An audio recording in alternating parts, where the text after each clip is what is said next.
ಸದಾಶಿವಸಮಾರಂಭಾಂ ಶಂಕರಾಚಾರ್ಯಮಧ್ಯಮಾಂ ಅಸ್ಮದಾಚಾರ್ಯಪರ್ಯಂತಾಂ ವಂದೇ ಗುರುಪರಂಪರಾಂ ಶ್ರುತಿಸ್ಮೃತಿಪುರಾಣಾನಾಂ ಆಲಯಂ ಕರುಣಾಲಯಂ ನಮಾಮಿ ಭಗವತ್ಪಾದಶಂಕರಂ ಲೋಕಶಂಕರಂ ಭಾರತೀಕರುಣಾಪಾತ್ರಂ ಭಾರತೀಪದಭೂಷಣಂ ಭಾರತೀಪರಮಾರೂಢಂ ಭಾರತೀತೀರ್ಥಮಾಶ್ರಯೇ ವಿದ್ಯಾವಿನಯಸಂಪನ್ನಂ ವೀತರಾಗಂ ವಿವೇಕಿನಾಂ ವಂದೇ ವೇದಾಂತತತ್ವಜ್ಞಂ ವಿದುಷೇಖರಭಾರತಿಂ ಸ್ವಾತ್ಮಾರಾಮಂ ನಿಜಾನಂದಂ ಶೋಕಮೋಹವಿವರ್ಜಿತಂ ಸ್ಮರಾಮಿ ಮನಸಾ ನಿತ್ಯಂ ವೆಂಕಟಾಚಲದೇಶಿಕಂ ಶಿವಧ್ಯಾನ ಸದಾ ನಿರತಂ ಜ್ಞಾನವೈರಾಗ್ಯಶೋಭಿತಂ ನಾರಾಯಣ ಗುರುಚರಣಂ ಭಜೆ ಹೃದಿ ಮಮ ನಿತ್ಯಂ.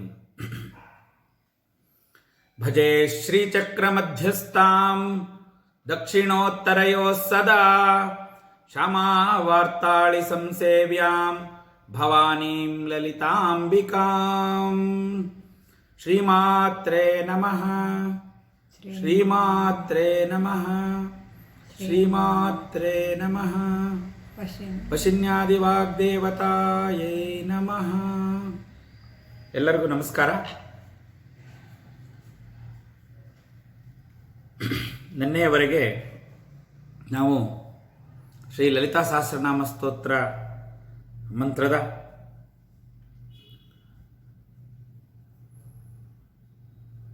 ವಿದ್ಯಾದೇವತೆ ಶ್ರೀ ಶಾರದಾ ವರ್ಣನೆ, ದುಷ್ಟಪ್ರಯೋಗ ನಿವಾರಣೆ ಮತ್ತು ಆ ಪರಬ್ರಹ್ಮ ತತ್ವದ ಸತ್ಸ್ವರೂಪ ಮತ್ತು ಆ ಪರಬ್ರಹ್ಮ ನಾಮದ ನಿರ್ವಚನಕ್ಕೆ ಸಂಬಂಧಪಟ್ಟಿರ್ತಕ್ಕಂಥ ನಾಮಗಳನ್ನು ನೋಡಿದ್ವಿ. ಸತ್ಯವ್ರತ, ಸತ್ಯರೂಪ, ಸರ್ವಾಂತರ್ಯಾಮಿನಿ ಸತಿ. ಅದರಲ್ಲಿ ಆ ಸತಿ ಸ್ವರೂಪವಾಗಿರ್ತಕ್ಕಂಥ ತಾಯಿ ಸತ್ಯ ಸ್ವರೂಪ ದರ್ಶನವನ್ನು ನಾವು ಮಾಡಿದ್ವಿ. ಜೊತೆಗೆ ಬ್ರಹ್ಮಾಣಿ, ಬ್ರಹ್ಮಜನನಿ, ಬಹುರೂಪ, ಬುಧಾರ್ಚಿತ. ಇಲ್ಲಿ ಆ ಬ್ರಹ್ಮತತ್ವ ಪ್ರತಿಪಾದಕವಾದ ನಾಮಗಳನ್ನು ನೋಡಿದ್ವಿ. ಪ್ರಸವಿತ್ರಿ, ಪ್ರಚಂಡಾಗ್ನ, ಪ್ರತಿಷ್ಠಾ, ಪ್ರಕಟಾಕೃತಿ. ಇದರಲ್ಲಿ ಆ ಪ್ರ ಅಕ್ಷರದಿಂದ ಕೂಡಿರ್ತಕ್ಕಂಥ ನಾಮಗಳು. ಪ್ರಾಣೇಶ್ವರಿ, ಪ್ರಾಣದಾತ್ರಿ, ಪಂಚಾಶಟ್ಪೀಠ ರೂಪಿಣಿ. ಇಲ್ಲಿಗೆ ಪ್ರವೇಶ ಮಾಡಿದ್ವಿ. ಸ್ವಲ್ಪ ಅಂತರ್ಜಾಲದಲ್ಲಿ ಅಡಚಣೆ ಉಂಟಾಗಿ ನಾವು ಅಲ್ಲಿಗೆ ನಿಲ್ಲಿಸಬೇಕಾಯ್ತು ನಿನ್ನೆ ಕಾರ್ಯಕ್ರಮ. ಇಲ್ಲಿ ಪ್ರಾಣೇಶ್ವರಿ, ಪ್ರಾಣದಾತ್ರಿ, ಪಂಚಾಶಟ್ಪೀಠ ರೂಪಿಣಿ. ಪ್ರಾಣೇಶ್ವರಿ ನಾವು ನೋಡಿದ್ವಿ ನಿನ್ನೆ ದಿವಸನೇ. ಸಕಲ ಜೀವಿಗಳಿಗೂ ಇರ್ತಕ್ಕಂಥ ಪ್ರಾಣ. ಆ ಪ್ರಾಣಕ್ಕೆ ಈಶ್ವರಿ ಅಂದರೆ ಒಡತಿ, ಈ ತಾಯಿ. ಎಲ್ಲ ಜೀವಿಗಳಿಗೂ ಇರ್ತಕ್ಕಂಥ ಪ್ರಾಣ ಏನಿದೆ, ಆ ಪ್ರಾಣಕ್ಕೆ ಮತ್ತೆ ಪ್ರಾಣೇಶ್ವರಿ, ಅದಕ್ಕೆ ತಾಯಿ, ಈಶ್ವರ ಸ್ವರೂಪದಲ್ಲಿರ್ತಕ್ಕಂಥ ತಾಯಿ. ಮತ್ತು ಪ್ರಾಣದಾತ್ರಿ ಅಂತಾರೆ ಸಕಲ ಚರಾಚರ ಜೀವಿಗಳಿಗೂ ಆ ಪ್ರಾಣವನ್ನು ಅನುಗ್ರಹಿಸಿರ್ತಕ್ಕಂಥವಳು ಅಂತ, ಪ್ರಾಣದಾತ್ರಿ ಅಂತ. ಈಕೆಯ ಶಕ್ತಿಯಿಂದಲೇ ಆ ಪ್ರಾಣಶಕ್ತಿ ಪರಾಶಕ್ತಿ ಕುಂಡಲಿನಿ, ಮಹಾಪ್ರಾಣ ಕುಂಡಲಿನಿ ಸ್ವರೂಪದಲ್ಲಿ ಪ್ರಾಣಶಕ್ತಿಯಾಗಿ ಸಕಲ ಜೀವಿಗಳಲ್ಲೂ ಈ ತಾಯಿ ಪ್ರವಹಿಸ್ತಾ ಇದ್ದಾಳೆ. ಆ ಸಕಲ ಜೀವಿಗಳಿಗೂ ಆ ಪ್ರಾಣಶಕ್ತಿಯನ್ನು ನೀಡಿರ್ತಕ್ಕಂಥ ತಾಯಿ ಈಕೆ. ಹಾಗಾಗಿ ಇವಳು ಪ್ರಾಣದಾತ್ರಿ ಅಂತಕ್ಕಂಥ ನಾಮಗಳನ್ನು ನಾವು ನಿನ್ನೆ ನೋಡಿದ್ವಿ. ಅಂದರೆ ಪ್ರಾಣಕ್ಕೆ ನಿಯಾಮಕಳು ಈ ತಾಯಿ, ಆದ್ದರಿಂದ ಪ್ರಾಣದಾತ್ರಿ. ಮತ್ತು ಸಮಸ್ತ ಜೀವಿಗಳಿಗೆ ಪ್ರಾಣವನ್ನು ನೀಡಿದ್ರಿಂದ ಈಕೆ ಆ ಕುಂಡಲಿನಿ ಸ್ವರೂಪ ತಾಯಿ ಅಂತಕ್ಕಂಥದ್ದನ್ನ ನೋಡಿದ್ವಿ. ಇಲ್ಲಿ ಪ್ರಾಣೇಶ್ವರಿ ಅಂದರೆ ಪ್ರಾಣಸ್ಯ ಪ್ರಾಣ ಅಂತ, ಪ್ರಾಣಕ್ಕೆ ಪ್ರಾಣವಾಗಿರ್ತಕ್ಕಂಥದ್ದು.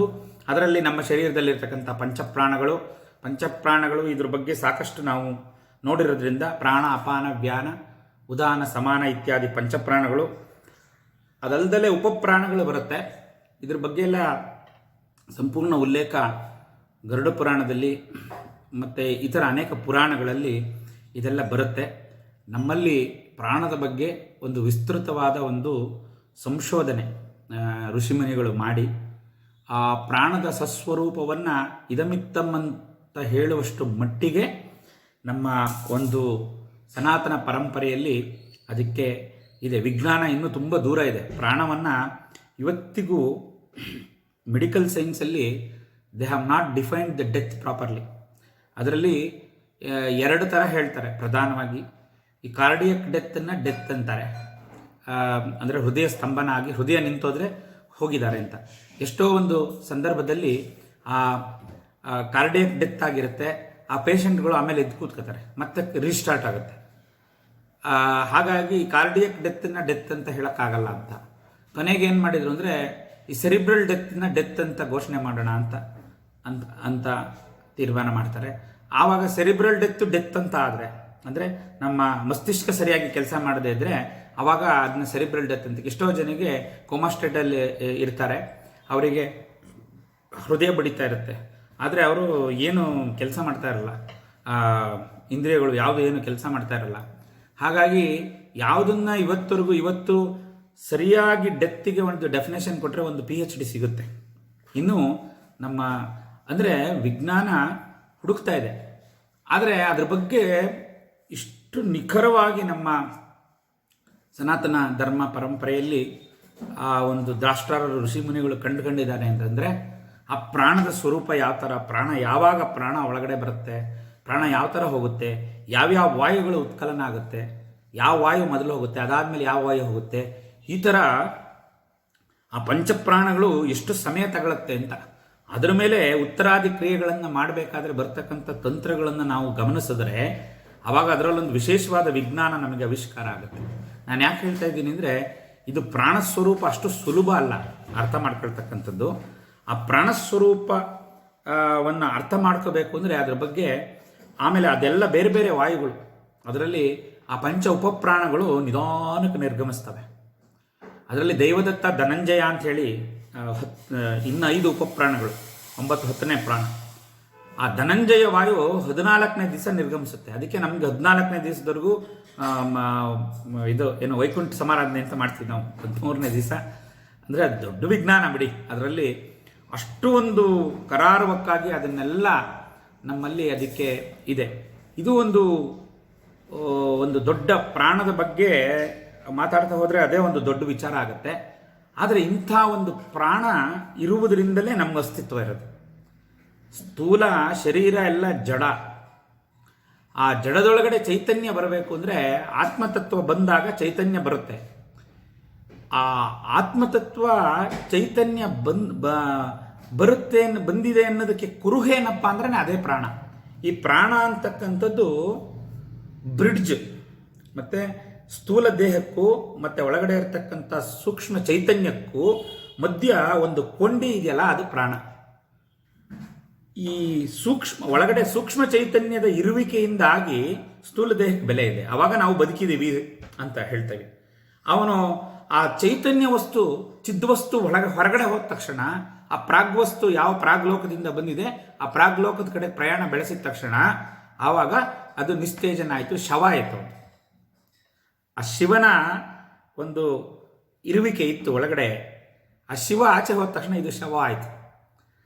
ಆ ಥರ ಜಡತ್ವ ಯಾವಾಗ ಬಂತು, ಚೈತನ್ಯತ್ವ ಬರಬೇಕು ಅಂದರೆ ಅವೆರಡಕ್ಕೂ ಜಡ ನಮಗೆ ಕಾಣುತ್ತೆ, ಗೋಚರ ಆಗುತ್ತೆ, ಚೈತನ್ಯ ನಮಗೆ ಗೋಚರ ಆಗಲ್ಲ. ಆ ಗೋಚರವಾಗದ ಚೈತನ್ಯ ವಸ್ತು, ಆತ್ಮವಸ್ತು ಈ ಶರೀರದ ಒಳಗಡೆ ಬಂತು ಅಂದರೆ ಅದಕ್ಕೆ ಕುರುವಾಗಿರ್ತಕ್ಕಂಥದ್ದು, ಅದು ಎರಡರ ಮಧ್ಯದ ಒಂದು ಕೊಂಡಿ ಸಂಬಂಧ, ಅದೇ ಪ್ರಾಣ. ಇದೇನಪ್ಪ ಪ್ರಾಣನೇ ಜೀವನೇ ಜೀವೋ ದೇವ ಸನಾತನ ಅಂತ ಫಸ್ಟಿಗೆ ಅದಕ್ಕೆ ಹಂಗೆ ಅನ್ಕೋಬೇಕು.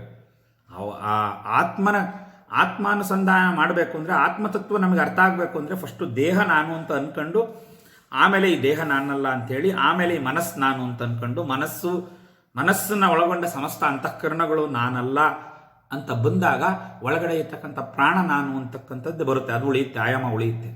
ಆ ಪ್ರಾಣವೂ ಅಲ್ಲ ಅಂತ ಆದಾಗ, ಆ ಪ್ರಾಣನೂ ಒಂದು ಕೊಂಡಿ ಅಂತಾದಾಗ ಅದ್ರ ಮುಂದೆ ಇರ್ತಕ್ಕಂಥದ್ದು ನಮಗೆ ಆತ್ಮವಸ್ತು ನಮಗೆ ಗೋಚರ ಆಗುತ್ತೆ. ಹಾಗಾಗಿ ಪ್ರಾಣ ಬಹಳ ಮುಖ್ಯವಾಗಿರ್ತಕ್ಕಂಥದ್ದು. ಆ ಪ್ರಾಣ ಸ್ವರೂಪಿಣಿ ತಾಯಿ. ಹಾಗಾಗಿ ಪ್ರಾಣೇಶ್ವರಿ, ಪ್ರಾಣಧಾತ್ರಿ, ಅವಳು ಪ್ರಾಣೇಶ್ವರಿನೂ ಹೌದು, ಪ್ರಾಣಕ್ಕೆ ಒಡತಿನೂ ಹೌದು, ಮತ್ತು ಆ ಪ್ರಾಣವನ್ನು ಕರುಣಿಸ್ತಕ್ಕಂಥವಳು ಅವಳು ಅಂತಕ್ಕಂಥದ್ದು ಒಂದು ವಿಶಾಲ ಅರ್ಥ, ಬಹಳ ಅದ್ಭುತವಾದ ಅರ್ಥ ಇರತಕ್ಕಂಥ ನಾಮ. ಹಾಗಾಗಿ ಪ್ರಾಣೇಶ್ವರಿ, ಪ್ರಾಣದಾತ್ರಿ,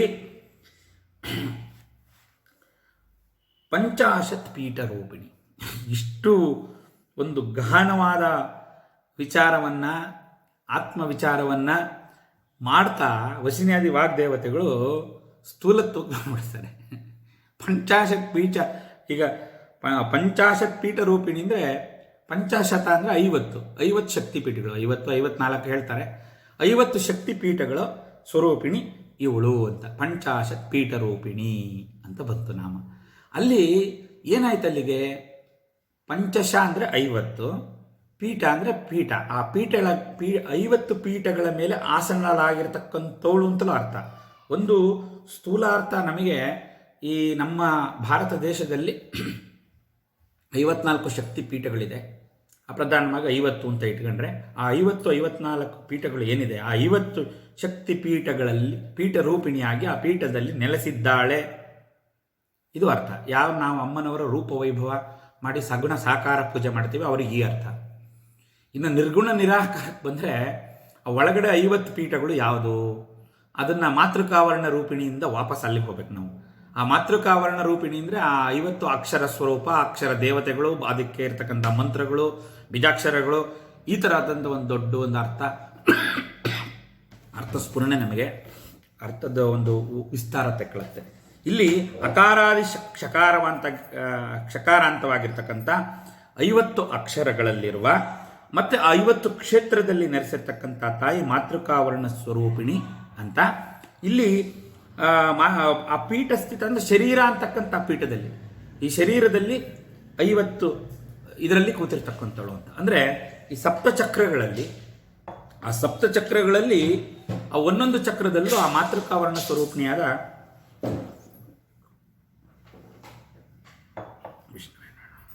ಶ್ರೀಮಾತ್ರೆ ಆ 50 ಅಕ್ಷರಗಳಲ್ಲಿ ಒಂದೊಂದು ಚಕ್ರಗಳಲ್ಲೂ ಒಂದೊಂದು ಅಕ್ಷರ ಇದೆ. ಅದನ್ನು ನಾವು ಸವಿಸ್ತಾರವಾಗಿ ನೋಡಿದ್ದೀವಿ, ಹಾಗಾಗಿ ಮತ್ತೆ ನಾನು ಅದನ್ನು ವಿಸ್ತಾರ ಮಾಡಲಿಕ್ಕೆ ಹೋಗಲ್ಲ. ಒಟ್ಟು ಸಾರಾಂಶ ಹೇಳಿಬಿಡ್ತೀನಿ. ಮೂಲಾಧಾರದಲ್ಲಿ 4 ಅಕ್ಷರ, ಸ್ವಾಧಿಷ್ಠಾನದಲ್ಲಿ 6 ಅಕ್ಷರ, ಮಣಿಪೂರಕದಲ್ಲಿ 10 ಅಕ್ಷರ, ಅನಾಹತದಲ್ಲಿ 12, ಸ್ವಾಧಿಷ್ಠಾನದಲ್ಲಿ 16, ಆಜ್ಞಾದಲ್ಲಿ 2, ಎಷ್ಟು ಸೇರಿಬಿಟ್ಟು ಸಹಸ್ರಾರದಲ್ಲಿ ಸರ್ವವರ್ಣ ಸರ್ವಾಕ್ಷರ ಸ್ವರೂಪಿಣಿಯಾಗಿ ಸಹಸ್ರಾರದಲ್ಲಿ ಬಿಂದು ಮಂಡಲನ ವಾಸಿನಿಯಾಗಿ ಈ ತಾಯಿ ನೆಲೆಸಿದ್ದಾಳೆ. ಅವಳು ಯಾವ ಪೀಠದಲ್ಲಿದ್ದಾಳೆ? ಈ ಪೀಠದಲ್ಲಿದ್ದಾಳೆ. ಈ ಹಿಂದೆ ಬನ್ನಿ.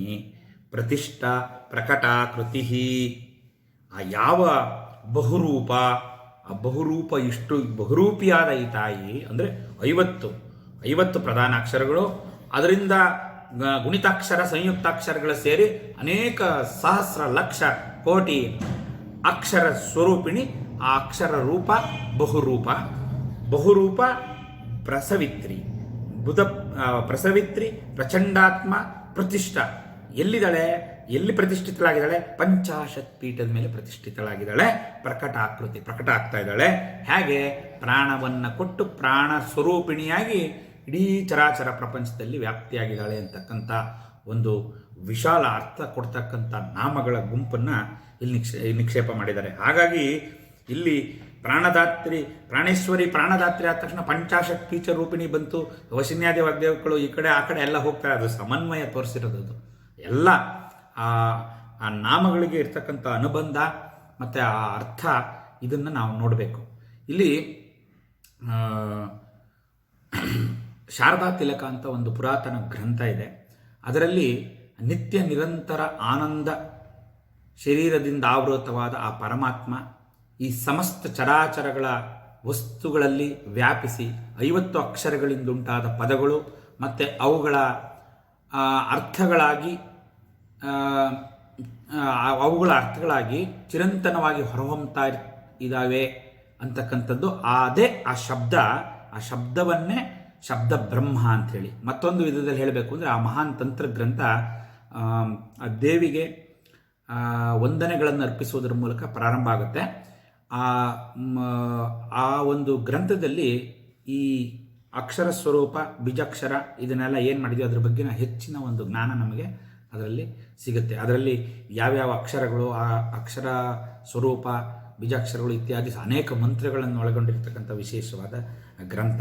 ಮತ್ತು ಇನ್ನು ಮಾತೃಕಾವರ್ಣ ರೂಪಿಣಿಯಲ್ಲಿ ನಾವು ಆ ಸಂಸ್ಕೃತದ ಅಕ್ಷರಗಳು ಅದ್ರ ಬಗ್ಗೆ ಎಲ್ಲ ವಿಶೇಷವಾಗಿ ಚರ್ಚೆ ಮಾಡಿರೋದ್ರಿಂದ ಪಂಚಾಶತ್ ಪೀಠ ರೂಪಿಣಿಗೆ 50 ಶಕ್ತಿಪೀಠಗಳಲ್ಲಿ ನೆಲೆಸಿರ್ತಕ್ಕಂಥ ತಾಯಿ. ಮತ್ತು ನಾನೀಗ 50 ಪೀಠಗಳನ್ನು ಹೇಳಕ್ಕೆ ಹೋಗಲ್ಲ, ಸಾಮಾನ್ಯವಾಗಿ ಎಲ್ಲರಿಗೂ ಗೊತ್ತಿರುತ್ತೆ. ಅದು ಬೇಕಾದರೆ ಅದು ಯಾವ್ಯಾವ ಪೀಠಗಳು ಅಂತಂದರೆ ಅದನ್ನು ನಾವು ವಾಟ್ಸಪ್ ಗ್ರೂಪಲ್ಲಿ ಹಾಕೋಣ. ಹಾಗಾಗಿ ಮುಂದಿನ ಒಂದು ನಾಮಕ್ಕೆ ನಾವು ಪ್ರವೇಶ ಮಾಡೋಣ.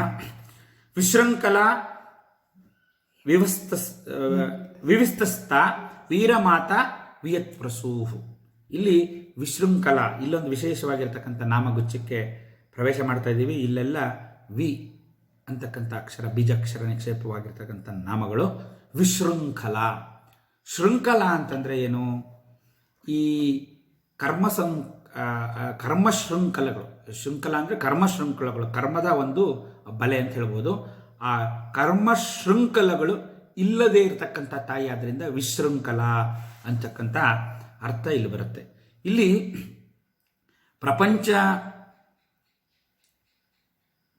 ಪ್ರಾಪಂಚಿಕ ಬಂಧನಗಳಲ್ಲದೆ ಮತ್ತಾವುದರಿಂದಲೂ ಬಾಧಿಸಲ್ಪಡದೆ ನಿರ್ಲಿಪ್ತಲಾಗಿರ್ತಕ್ಕಂಥ ತಾಯಿ ಅಂತಕ್ಕಂಥ ಅರ್ಥ ಬರುತ್ತೆ. ವಿಶೃಂಖಲ, ಶೃಂಖಲ ಇಲ್ಲದೆ ಇರ್ತಕ್ಕಂಥ. ವಿ ಅಂತಂದರೆ ರಹಿತ ಅಂತ, ಶೃಂಖಲ ಅಂತಂದರೆ ಬಂಧನ ಅಂತ ಇನ್ನೊಂದು ಅರ್ಥ. ಆ ಬಂಧನ ರಹಿತಳಾಗಿರ್ತಕ್ಕಂಥವಳು ತಾಯಿ, ಆದ್ದರಿಂದ ವಿಶೃಂಖಲ ಅಂತ. ಈ ದೇವಿ ಬಂಧನವಿಲ್ಲದವಳು ಆಗಿದ್ದಾಳೆ ಅಂತ. ನಮಗೆ ಅನೇಕ ಬಂಧನಗಳಿಂದ, ಪಾಶಗಳಿಂದ ನಾವು ಕೂಡಿದ್ದೀವಿ. ನಮಗೆ ಸ್ವತಂತ್ರ ಇಲ್ಲ, ಸರ್ವತಂತ್ರ ಸ್ವತಂತ್ರೇಶಿ, ಆಮೇಲೆ ಬಂಧನ ಇಲ್ಲದೆ ಇರ್ತಕ್ಕಂಥವಳು, ಇದೆಲ್ಲ ನಾಮದಲ್ಲಿ ನಾವು ನೋಡಿದ್ದೀವಿ. ಈ ಬಂಧನನೇ ಮಾನವನ ಲಕ್ಷಣ ಆಗಿದೆ. ಆದರೆ ಆ ಬ್ರಹ್ಮತತ್ವಕ್ಕೆ, ಪರಬ್ರಹ್ಮತತ್ವಕ್ಕೆ ಯಾವ ಬಂಧನವೂ ಇಲ್ಲ. ಆ ಬಂಧನಕ್ಕೆ ಅತೀತವಾಗಿರ್ತಕ್ಕಂಥ ತತ್ವ ಪರಬ್ರಹ್ಮ ತತ್ವ.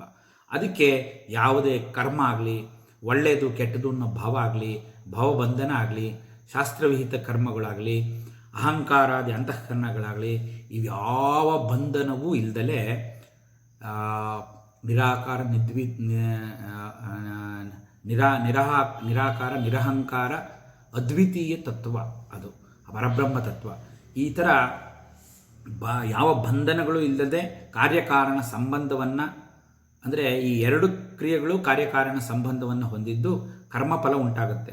ದೇವಿ ತನ್ನ ಕರ್ತವ್ಯ ಮಾಡುವಾಗ ತನಗೆ ಕರ್ಮಫಲ ಅಂಟಿಕೊಳ್ಳುವುದಿಲ್ಲ ಅಂತ, ಅವಳಿಗೆ ಆ ಕರ್ಮಫಲ ಅಂಟಿಕೊಳ್ಳುವುದಿಲ್ಲ ಅಂತಕ್ಕಂಥದ್ದನ್ನ ಈ ನಾಮ ಹೇಳುತ್ತೆ. ಈ ನಾಮ ದೇವಿ ಆ ಬಂಧನಗಳಿಂದ ಮುಕ್ತಳಾಗಿದ್ದಾಳೆ ಅಂತಕ್ಕಂಥದ್ದನ್ನ ಸೂಚಿಸುತ್ತೆ. ವಿಶೃಂಖಲ ವಿವಿಕ್ತಸ್ಥ. ಇಲ್ಲಿ ವಿವಿಕ್ತಸ್ಥ ಅಂತಂದರೆ ಒಂದು ಏಕಾಂತವಾಗಿ ಇರತಕ್ಕಂಥ, ಪ್ರಪಂಚಕ್ಕೆ ಯಾವ ಸಂಬಂಧವಿಲ್ಲದೆ ಏಕಾಂತವಾಗಿ ತನಗೆ ತಾನೇ ಇರತಕ್ಕಂಥದ್ದು. ಈ ಹಿಂದಿನ ನಾಮ ಏನಿದೆ ಅದರ ಮುಂದುವರಿದ ಭಾಗ ಇದು. ಅಂದರೆ ಏಕಾಂತವಾಗಿ ಇರ್ತಕ್ಕಂಥದ್ದು. ಅಂದರೆ ಇನ್ನೊಂದು ಉಪಾಸನಾ ರಹಸ್ಯನೂ ಇದರಲ್ಲಿ ನೋಡ್ಬೋದು. ನಾವು ಹಿಂದೆ ಏಕಾಕಿನಿ, ದಿವ್ಯ ರೂಪ ಇತ್ಯಾದಿ ನಾಮಗಳನ್ನು ನೋಡಿದ್ದೀವಿ. ಅಲ್ಲಿ ಏಕಾಕಿನಿ ಅದರದ್ದೆಲ್ಲ ಅರ್ಥ ಏನು ಅಂತಂದರೆ ಸಂಘವಿಲ್ಲದೆ ಇರ್ತಕ್ಕಂಥ ತಾಯಿ ಅಂತ, ನಿಸ್ಸಂಘ ಅಂತ ತೋರಿಸುತ್ತೆ. ಅಂದರೆ ಇನ್ನೊಂದು ಉಪಾಸಕರು ಆ ದೇವಿಯನ್ನು ಏಕಾಂತ ಸ್ಥಳದಲ್ಲಿ, ಆ ದೇವಿ ಏಕಾಂತ ಸ್ಥಳದಲ್ಲಿರ್ತಾಳೆ, ಅಲ್ಲಿ ಏಕಾಂತವಾಗಿ ಜ್ಞಾನವಂತರು, ಆ ಪುರುಷರು ತಮ್ಮ ಹೃದಯದಲ್ಲಿ ಏಕಾಂತದಲ್ಲಿ ಆ ಅಮ್ಮನನ್ನು ಧ್ಯಾನ ಮಾಡ್ತಾರೆ ಅಂತ. ಜ್ಞಾನಿಗಳು ಅಂದರೆ ಯಾವ ಸ್ವಾರ್ಥವನ್ನು ಹೊಂದಿರುವ ಆತ್ಮ ಮತ್ತು ಪರಮಾತ್ಮ ಸ್ವರೂಪಿಗಳು ಈ ಒಂದು ಏಕಾಂತದಲ್ಲಿ ಆರಾಧನೆಯನ್ನು ಮಾಡ್ತಾರೆ. ಹಾಗಾಗಿ ಆ ಥರ ಏಕಾಂತದಲ್ಲಿ ಆರಾಧನೆ ಮಾಡ್ತಕ್ಕಂಥವರಿಗೆ ಒಲಿತಕ್ಕಂಥವಳು ಅಂತ. ಮತ್ತು ಅವಳು ಸಹ ಏಕಾಕಿನಿ, ಅವಳು ಒಬ್ಬಳೇ ಏಕಾಂತ ಸ್ಥಿತಿಯಲ್ಲಿ ಇರ್ತಕ್ಕಂಥವಳು. ಯಾಕೆಂದರೆ ನಾವು ಸಮಾನಾಧಿಕ ವರ್ಜಿತ ಇತ್ಯಾದಿ ನಾಮಗಳಲ್ಲಿ ನೋಡಿದ್ದೇವೆ. ಅವಳಿಗೆ ಸಮಾನವಾಗಲಿ, ಅವಳಿಗೆ ಅಧಿಕರಾಗಲಿ ಯಾರೂ ಇಲ್ಲ ಅಂತ. ಹಾಗಾಗಿ ಅವಳು ಏಕಮೇವ ಅದ್ವಿತೀಯ ಪರಬ್ರಹ್ಮ ತತ್ವ ಸೂಚಕವಾಗಿರ್ತಕ್ಕಂಥ ನಾಮ ವಿವಿಕ್ತಸ್ಥ. ಇನ್ನು ವೀರಮಾತಾ. ಇಲ್ಲಿ ಆ ವೀರಮಾತಾ ಇದನ್ನು ನಾವು ಹಿಂದೆನೂ ನಾವು ನೋಡಿದ್ದೀವಿ.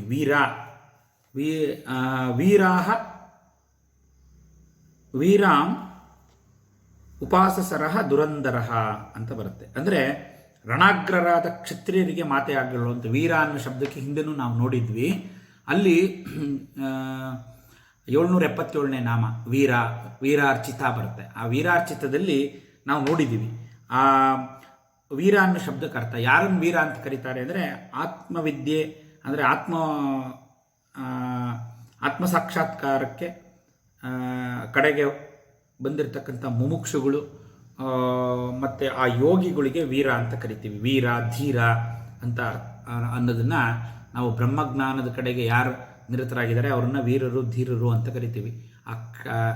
ಯಾರು ಕ್ಷಾತ್ರ ತೇಜಸ್ಸಿಂದ ಕೂಡಿದ್ದು ವೀರಾಗ್ರಣಿಯಾಗಿ ಯುದ್ಧಗಳನ್ನು ಮಾಡ್ತಾರೆ ಅವರು ವೀರರು. ಆದರೂ ಈ ಒಳಗಡೆ ಅವಿದ್ಯಾಪರವಾದ ಒಂದು ಅಜ್ಞಾನದ ಒಂದಿಗೆ ಹೋರಾಟ ಮಾಡ್ತಕ್ಕಂಥವ್ರು ಇವರು ಧೀರರು ವೀರರು ಅಂತ ಕರೀತಾರೆ.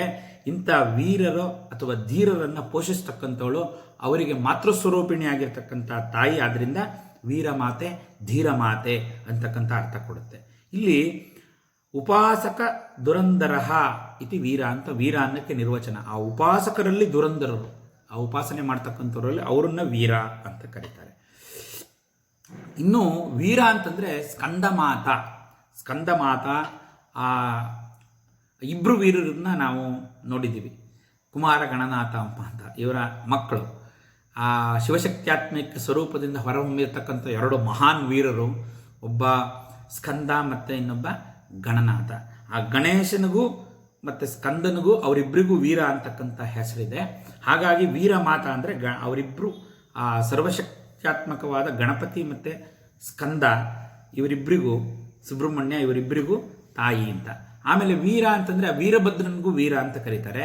ಆ ವೀರಭದ್ರನು ಶಿವನ ಮಗ ಆದ್ದರಿಂದ ಶಕ್ತಿಯ ಮಗ, ಇವಳ ತಾಯಿನೂ ಹೌದು.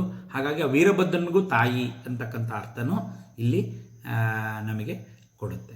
ಹಾಗಾಗಿ ವೀರಮಾತ ಅಂದರೆ ಈ ಎಲ್ಲ ವೀರರಾಗಿರ್ತಕ್ಕಂಥ ಬ್ರಹ್ಮವಿದ್ಯಾಪರರಾಗಿರ್ತಕ್ಕಂಥ ಯೋಗಿಗಳಿಗೆ, ಶ್ರೀವಿದ್ಯಾಪರವಾಗಿ ಉಪಾಸನೆ ಮಾಡ್ತಕ್ಕಂಥ ಔಪಾಸಕರಾದಂಥ ವೀರರಿಗೂ ತಾಯಿ ವೀರಮಾತ. ವಿಯತ್ಪ್ರಸು ಅಂದರೆ ವಿಯದಾದಿ ಜಗತ್ಪ್ರಸು. ವಿಯತ್ ಅಂದರೆ ಆಕಾಶ ಅಂತ. ಇದೇ ಥರದ ನಾಮವನ್ನು ನಾವು ಹಿಂದೆ ನೋಡಿದ್ವಿ. ಆಕಾಶಕ್ಕೆ ಆಕಾಶನೇ ಪ್ರಸವಿಸ್ತು. ಆಕಾಶವನ್ನು ಮೊದಲುಗೊಂಡು ಪಂಚಭೂತಗಳು ಮತ್ತು ಪಂಚೀಕೃತವಾದ ಪ್ರಪಂಚ ಅದಕ್ಕೆ ಜನ್ಮ ಕೊಟ್ಟಿರ್ತಕ್ಕಂಥ ತಾಯಿ ಅಂದರೆ ಆಕಾಶವನ್ನು ಒಳಗೊಂಡ ಮಹಾಭೂತಗಳು, ಪಂಚಭೂತಗಳು, ಆ ಮೂಲ ವಸ್ತುವನ್ನು ಸೃಷ್ಟಿಸಿದವಳು ತಾಯಿ ಅಂತ ಈ ನಾಮದ ಅರ್ಥ. ಅಂದರೆ ಆಕಾಶ ಬ್ರಹ್ಮದಿಂದ ಹುಟ್ಟಿತು. ಆಕಾಶ ಶರೀರಂ ಬ್ರಹ್ಮ ಅಂತ ಆಕಾಶ ಬ್ರಹ್ಮನಿಂದ ಹುಟ್ಟಿತು. ಅಥವಾ ಆತ್ಮನ ಆಕಾಶ ಸಂಭೂತ ಅಂತ ತೈತರೀಯ ಉಪನಿಷತ್ತಲ್ಲಿ ಅನೇಕ ಬಾರಿ ನಾವು ನೋಡಿದ್ದೀವಿ. ಆ ಒಂದು ಬ್ರಹ್ಮದಿಂದ ಹುಟ್ಟಿತು ಮತ್ತು ಇತರೆ ಧಾತುಗಳು ಆಕಾಶದಿಂದ ಹುಟ್ಟಿದ್ವು ಅಂತಕ್ಕಂಥ ಈ ಒಂದು ತೈತರೀಯ ಉಪನಿಷತ್ತಿನ ವಾಕ್ಯ ಇರ್ಬೋದು, ಅಥವಾ ಅದರಲ್ಲಿ ಹೇಳಿದ ಹಾಗೆ ಆ ವಿಯತ್ ಪ್ರಸೂಹು ಅಂತಕ್ಕಂಥ ನಾಮ. ಅದರಲ್ಲಿ ವಿಯತ್ ಅಂದರೆ ಇನ್ನೊಂದು ಅರ್ಥ, ಶ್ರೀಚಕ್ರಕ್ಕೆ ವಿಯತ್ ಅಂತಾರೆ. ಹಾಗಾಗಿ ಆಮೇಲೆ ಹೃದಯ ಚಕ್ರ ಅದಕ್ಕೂ ವಿಯತ್ ಅಂತಾರೆ. ಚಿದಾಕಾಶ ದಹರಾಕಾಶ ಅಂತ ನೋಡಿದ್ದೀವಿ. ಅದರೊಳಗಡೆ ಇರ್ತಕ್ಕಂಥ ತಾಯಿ ಆದ್ದರಿಂದ ಅದರೊಳಗಿಂದ ಬಂದಿರತಕ್ಕಂಥದ್ದು. ಹಾಗಾಗಿ ವಿಯತ್ ಪ್ರಸೂಹು ಅದನ್ನು ಈ ಆ ಒಂದು ಶ್ರೀಚಕ್ರಪರವಾದ ಮತ್ತು ಯೋಗಪರವಾದ ಅರ್ಥವನ್ನು ಇದಕ್ಕೆ ಅನ್ವಯ ಮಾಡ್ಬೋದು. ವಿಯತ್ ಪ್ರಸೂಹು. ಮುಂದೆ ಮುಕುಂದ ಮುಕ್ತಿ ನಿಲಯ ಮೂಲ ವಿಗ್ರಹ ರೂಪಿಣಿ. ಮುಕುಂದ ಅಂತಂದರೆ ಇಲ್ಲಿ ಮುಕ್ತಿಂ ದದಾತಿ ಇತಿ ಮುಕುಂದ ಅಂತ. ಮುಕುಂದ ಅಂದರೆ ಶ್ರೀಕೃಷ್ಣನಿಗೆ ಮುಕುಂದ ಅಂತ ಕರೀತಾರೆ. ಆ ಶ್ರೀಕೃಷ್ಣನಿಗೆ ಮುಕುಂದ ಅಂತ ಯಾಕೆ ಕರೀತಾರೆ ಅಂತಂದರೆ ಮುಕ್ತಿಂ ದದಾತಿ ಇತಿ ಮುಕುಂದ. ಯಾರು ನಮಗೆ ಮುಕ್ತಿಯನ್ನು ಕರುಣಿಸಬಲ್ಲರೋ ಅವರು ಮುಕುಂದ ಅಂತ. ಆ ಮುಕ್ತಿಯನ್ನು ದಯಪಾಲಿಸ್ತಕ್ಕಂಥ ಆ ಕೃಷ್ಣಮೂರ್ತಿ, ಕೃಷ್ಣ ಏನಿದ್ದಾನೆ ಅವನನ್ನು ಮುಕುಂದ ಅಂತ ಕರೀತಾರೆ. ಇಲ್ಲಿ ಮುಕುಂದ ಅಂದರೆ ಅದರ ಸ್ತ್ರೀ ರೂಪ ಅಂತ. ಇಲ್ಲಿ ನಾವು ಇದನ್ನು ಅನೇಕ ನಾಮಗಳಲ್ಲಿ ವಿಷ್ಣುವಿಗೂ ಅಮ್ಮನವರಿಗೂ ಭೇದವಿಲ್ಲ, ನಾರಾಯಣ ಸಹೋದರಿಗಳು, ರಾಮನಿಗೂ ಅಮ್ಮನವ್ರಿಗೂ ಭೇದ ಇಲ್ಲ ಅಂತಕ್ಕಂಥ ಏಕತ್ರ ಸಮನ್ವಯ ಸೂತ್ರವನ್ನು ನಾವು ಹಿಂದಿಂದ ನೋಡ್ಕೊಂಬರ್ತಾ ಇದ್ದೀವಿ. ಅಲ್ಲಿ ಪುಂರೂಪ ಕೃಷ್ಣ ವಿಗ್ರಹ ಅಂತ. ಆ ಪುಂರೂಪ ಕೃಷ್ಣ ವಿಗ್ರಹ ಆದರೆ ಸ್ತ್ರೀರೂಪನೇ ಅಮ್ಮನವರು ಅಂತಕ್ಕಂಥ ಒಂದು ಅರ್ಥ. ಲಲಿತಾ ಮಾತೆಯೇ ಆ ಕೃಷ್ಣ ರೂಪ ಧರಿಸಿ ನಮ್ಮನ್ನೆಲ್ಲ ಅನುಗ್ರಹಿಸ್ತಾ ಇದ್ದಾಳೆ ಅಂತ ಶ್ರೀವಿದ್ಯಾಪರವಾದ ಉಪಾಸಕರು ಅದನ್ನು ಹೇಳ್ತಾರೆ. ಹಾಗಾಗಿ ಆ ಮುಕುಂದ ಅಂತಂದರೆ ಮುಕ್ತಿಯನ್ನು ಮೋಕ್ಷವನ್ನು ಕರುಣಿಸ್ತಕ್ಕಂಥ ಕೃಷ್ಣ ರೂಪಿಣಿಯಾದ ತಾಯಿ ಇವಳು. ಹಾಗಾಗಿ ಇವಳು ಮುಕುಂದ ಅಂತ. ಮುಕ್ತಿ ಅದ್ರ ಬಗ್ಗೆ ನಾವು ಚರ್ಚೆ ಮಾಡಿದ್ದೀವಿ. 3 ವಿಧವಾಗಿದೆ. ಒಂದು ಕ್ರಮ ಮುಕ್ತಿ, ಅಂದರೆ ನಿಧಾನವಾದ ಮುಕ್ತಿ. ಅದು ಜನ್ಮಾಂತರಗಳಿಂದ ಆ ಜೀವಿಗಳು ಒಳ್ಳೊಳ್ಳೆ ಜನ್ಮಗಳನ್ನು ಹೊಂದಿ ಆಮೇಲೆ ಕ್ರಮಕ್ರಮವಾಗಿ ಮುಕ್ತಿಯನ್ನು ಹೊಂದತಕ್ಕಂಥದ್ದು. ಸ್ವರ್ಗಾದಿ ಲೋಕ ಗಮನ ಹೋಗಿ ನಾವು ಅರ್ಚಿರಾದಿ ಮಾರ್ಗ ಇತ್ಯಾದಿ ಎಲ್ಲ ನಾವು ಅದರ ಬಗ್ಗೆ ಚರ್ಚೆ ಮಾಡಿದ್ದೀವಿ. ವಿದೇಹ ಮುಕ್ತಿ ಅಂತಂದರೆ ಅಂತಿಮ ಮುಕ್ತಿ. ಮತ್ತು ಸದ್ಯೋಮುಕ್ತಿ ಅಂತ. ಸದ್ಯೋಮುಕ್ತಿ ಅಂದರೆ ತತ್ಕ್ಷಣ ಮುಕ್ತಿ ಹೊಂದತಕ್ಕಂಥದ್ದು. ಆ ಮುಕ್ತಿ ಅಥವಾ ಬಿಡುಗಡೆ ಅಂತಕ್ಕಂಥದ್ದು ಎಲ್ಲ ದುಃಖ ಮತ್ತು ಯಾತನೆಗಳಿಂದ ನಮ್ಮನ್ನು ವಿಮುಕ್ತವನ್ನಾಗಿ ಮಾಡಿ ಆ ಬ್ರಹ್ಮಾನಂದವನ್ನು ಹೊಂದಿಸ್ತಕ್ಕಂಥ ಸ್ಥಿತಿ, ಅದು ಮುಕ್ತಿ. ಈ 3 ವಿಧವಾದ ಮುಕ್ತಿ ಇದನ್ನು ಕೊಡತಕ್ಕಂಥ ತಾಯಿಯವಳಾದ್ರಿಂದ ಮುಕುಂದ, ಮುಕ್ತಿ ನಿಲಯ. ಈಗ ಏನು ಮುಕುಂದ ಮುಕ್ತಿ ನಿಲಯ, ಅವಳು ಆ ದೇವಿ ಮುಕ್ತಿಯ ಆವಾಸ ಸ್ಥಾನ ಅವಳೇ. ಆ ಪರಮ ಮೋಕ್ಷ ಸ್ಥಾನ, ಪರಬ್ರಹ್ಮ ಸ್ವರೂಪ, ಆ ಪರಬ್ರಹ್ಮ ತತ್ವವೇ ಮೋಕ್ಷ ಸ್ಥಾನ. ಆ ಪರಬ್ರಹ್ಮನೇ ಪರಮಗತಿ. ಎಲ್ಲ ಜೀವಿಗಳ ಪರಮಗತಿನೇ ಮೋಕ್ಷ. ಆ ಲಕ್ಷಣವೇ ಮೋಕ್ಷ.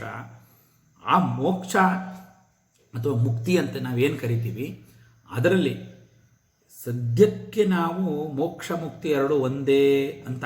ಯಾಕೆಂದರೆ ನಮಗಿನ್ನೂ ಆ ಸ್ಥಿತಿಗಿನ್ನೂ ಹತ್ತಿರ ಇಲ್ಲ, ತುಂಬ ದೂರ ಇದ್ದೀವಿ ನಾವು. ಯಾಕೆಂದರೆ ನಾವು ಬೆಟ್ಟ ಹತ್ತಬೇಕು, ಬೆಟ್ಟದ ಮೇಲೆ ಗುಡಿ ಇದೆ, ಗುಡಿ ಒಳಗಡೆ ದೇವರಿದೆ.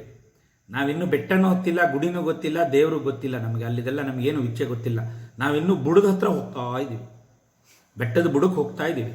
ಆ ಬೆಟ್ಟದ ಬುಡಕ್ಕೆ ಹೋದಾಗ ಆ ಬೆಟ್ಟನ ಮುಟ್ಟಿದ್ರೆ ಮುಕ್ತಿ, ಅಂದರೆ ಬೆಟ್ಟ ಮುಟ್ಟಿದ್ರೆ ಗುರಿ. ನಾವು ಬೆಟ್ಟದ ಬುಡಕ್ಕೆ ಹೋದರೆ ನಾವು ಬೆಟ್ಟ ಹತ್ತದಂಗೆ ಅಂತ. ಆಮೇಲೆ ಬೆಟ್ಟ ಹತ್ತಕ್ಕೆ ಪ್ರಾರಂಭ ಮಾಡಿದ್ರೆ ಬೆಟ್ಟದ ತುದಿ ತಲುಪ್ತೀವಿ ಅಂತ. ಆ ಬೆಟ್ಟದ ತುದಿ ತಲುಪಿದರೆ ಅವಶ್ಯವಾಗಿ ಅಲ್ಲಿರ್ತಕ್ಕಂಥ ದೇವಸ್ಥಾನಕ್ಕೆ ಭೇಟಿ ಮಾಡ್ತೀವಿ.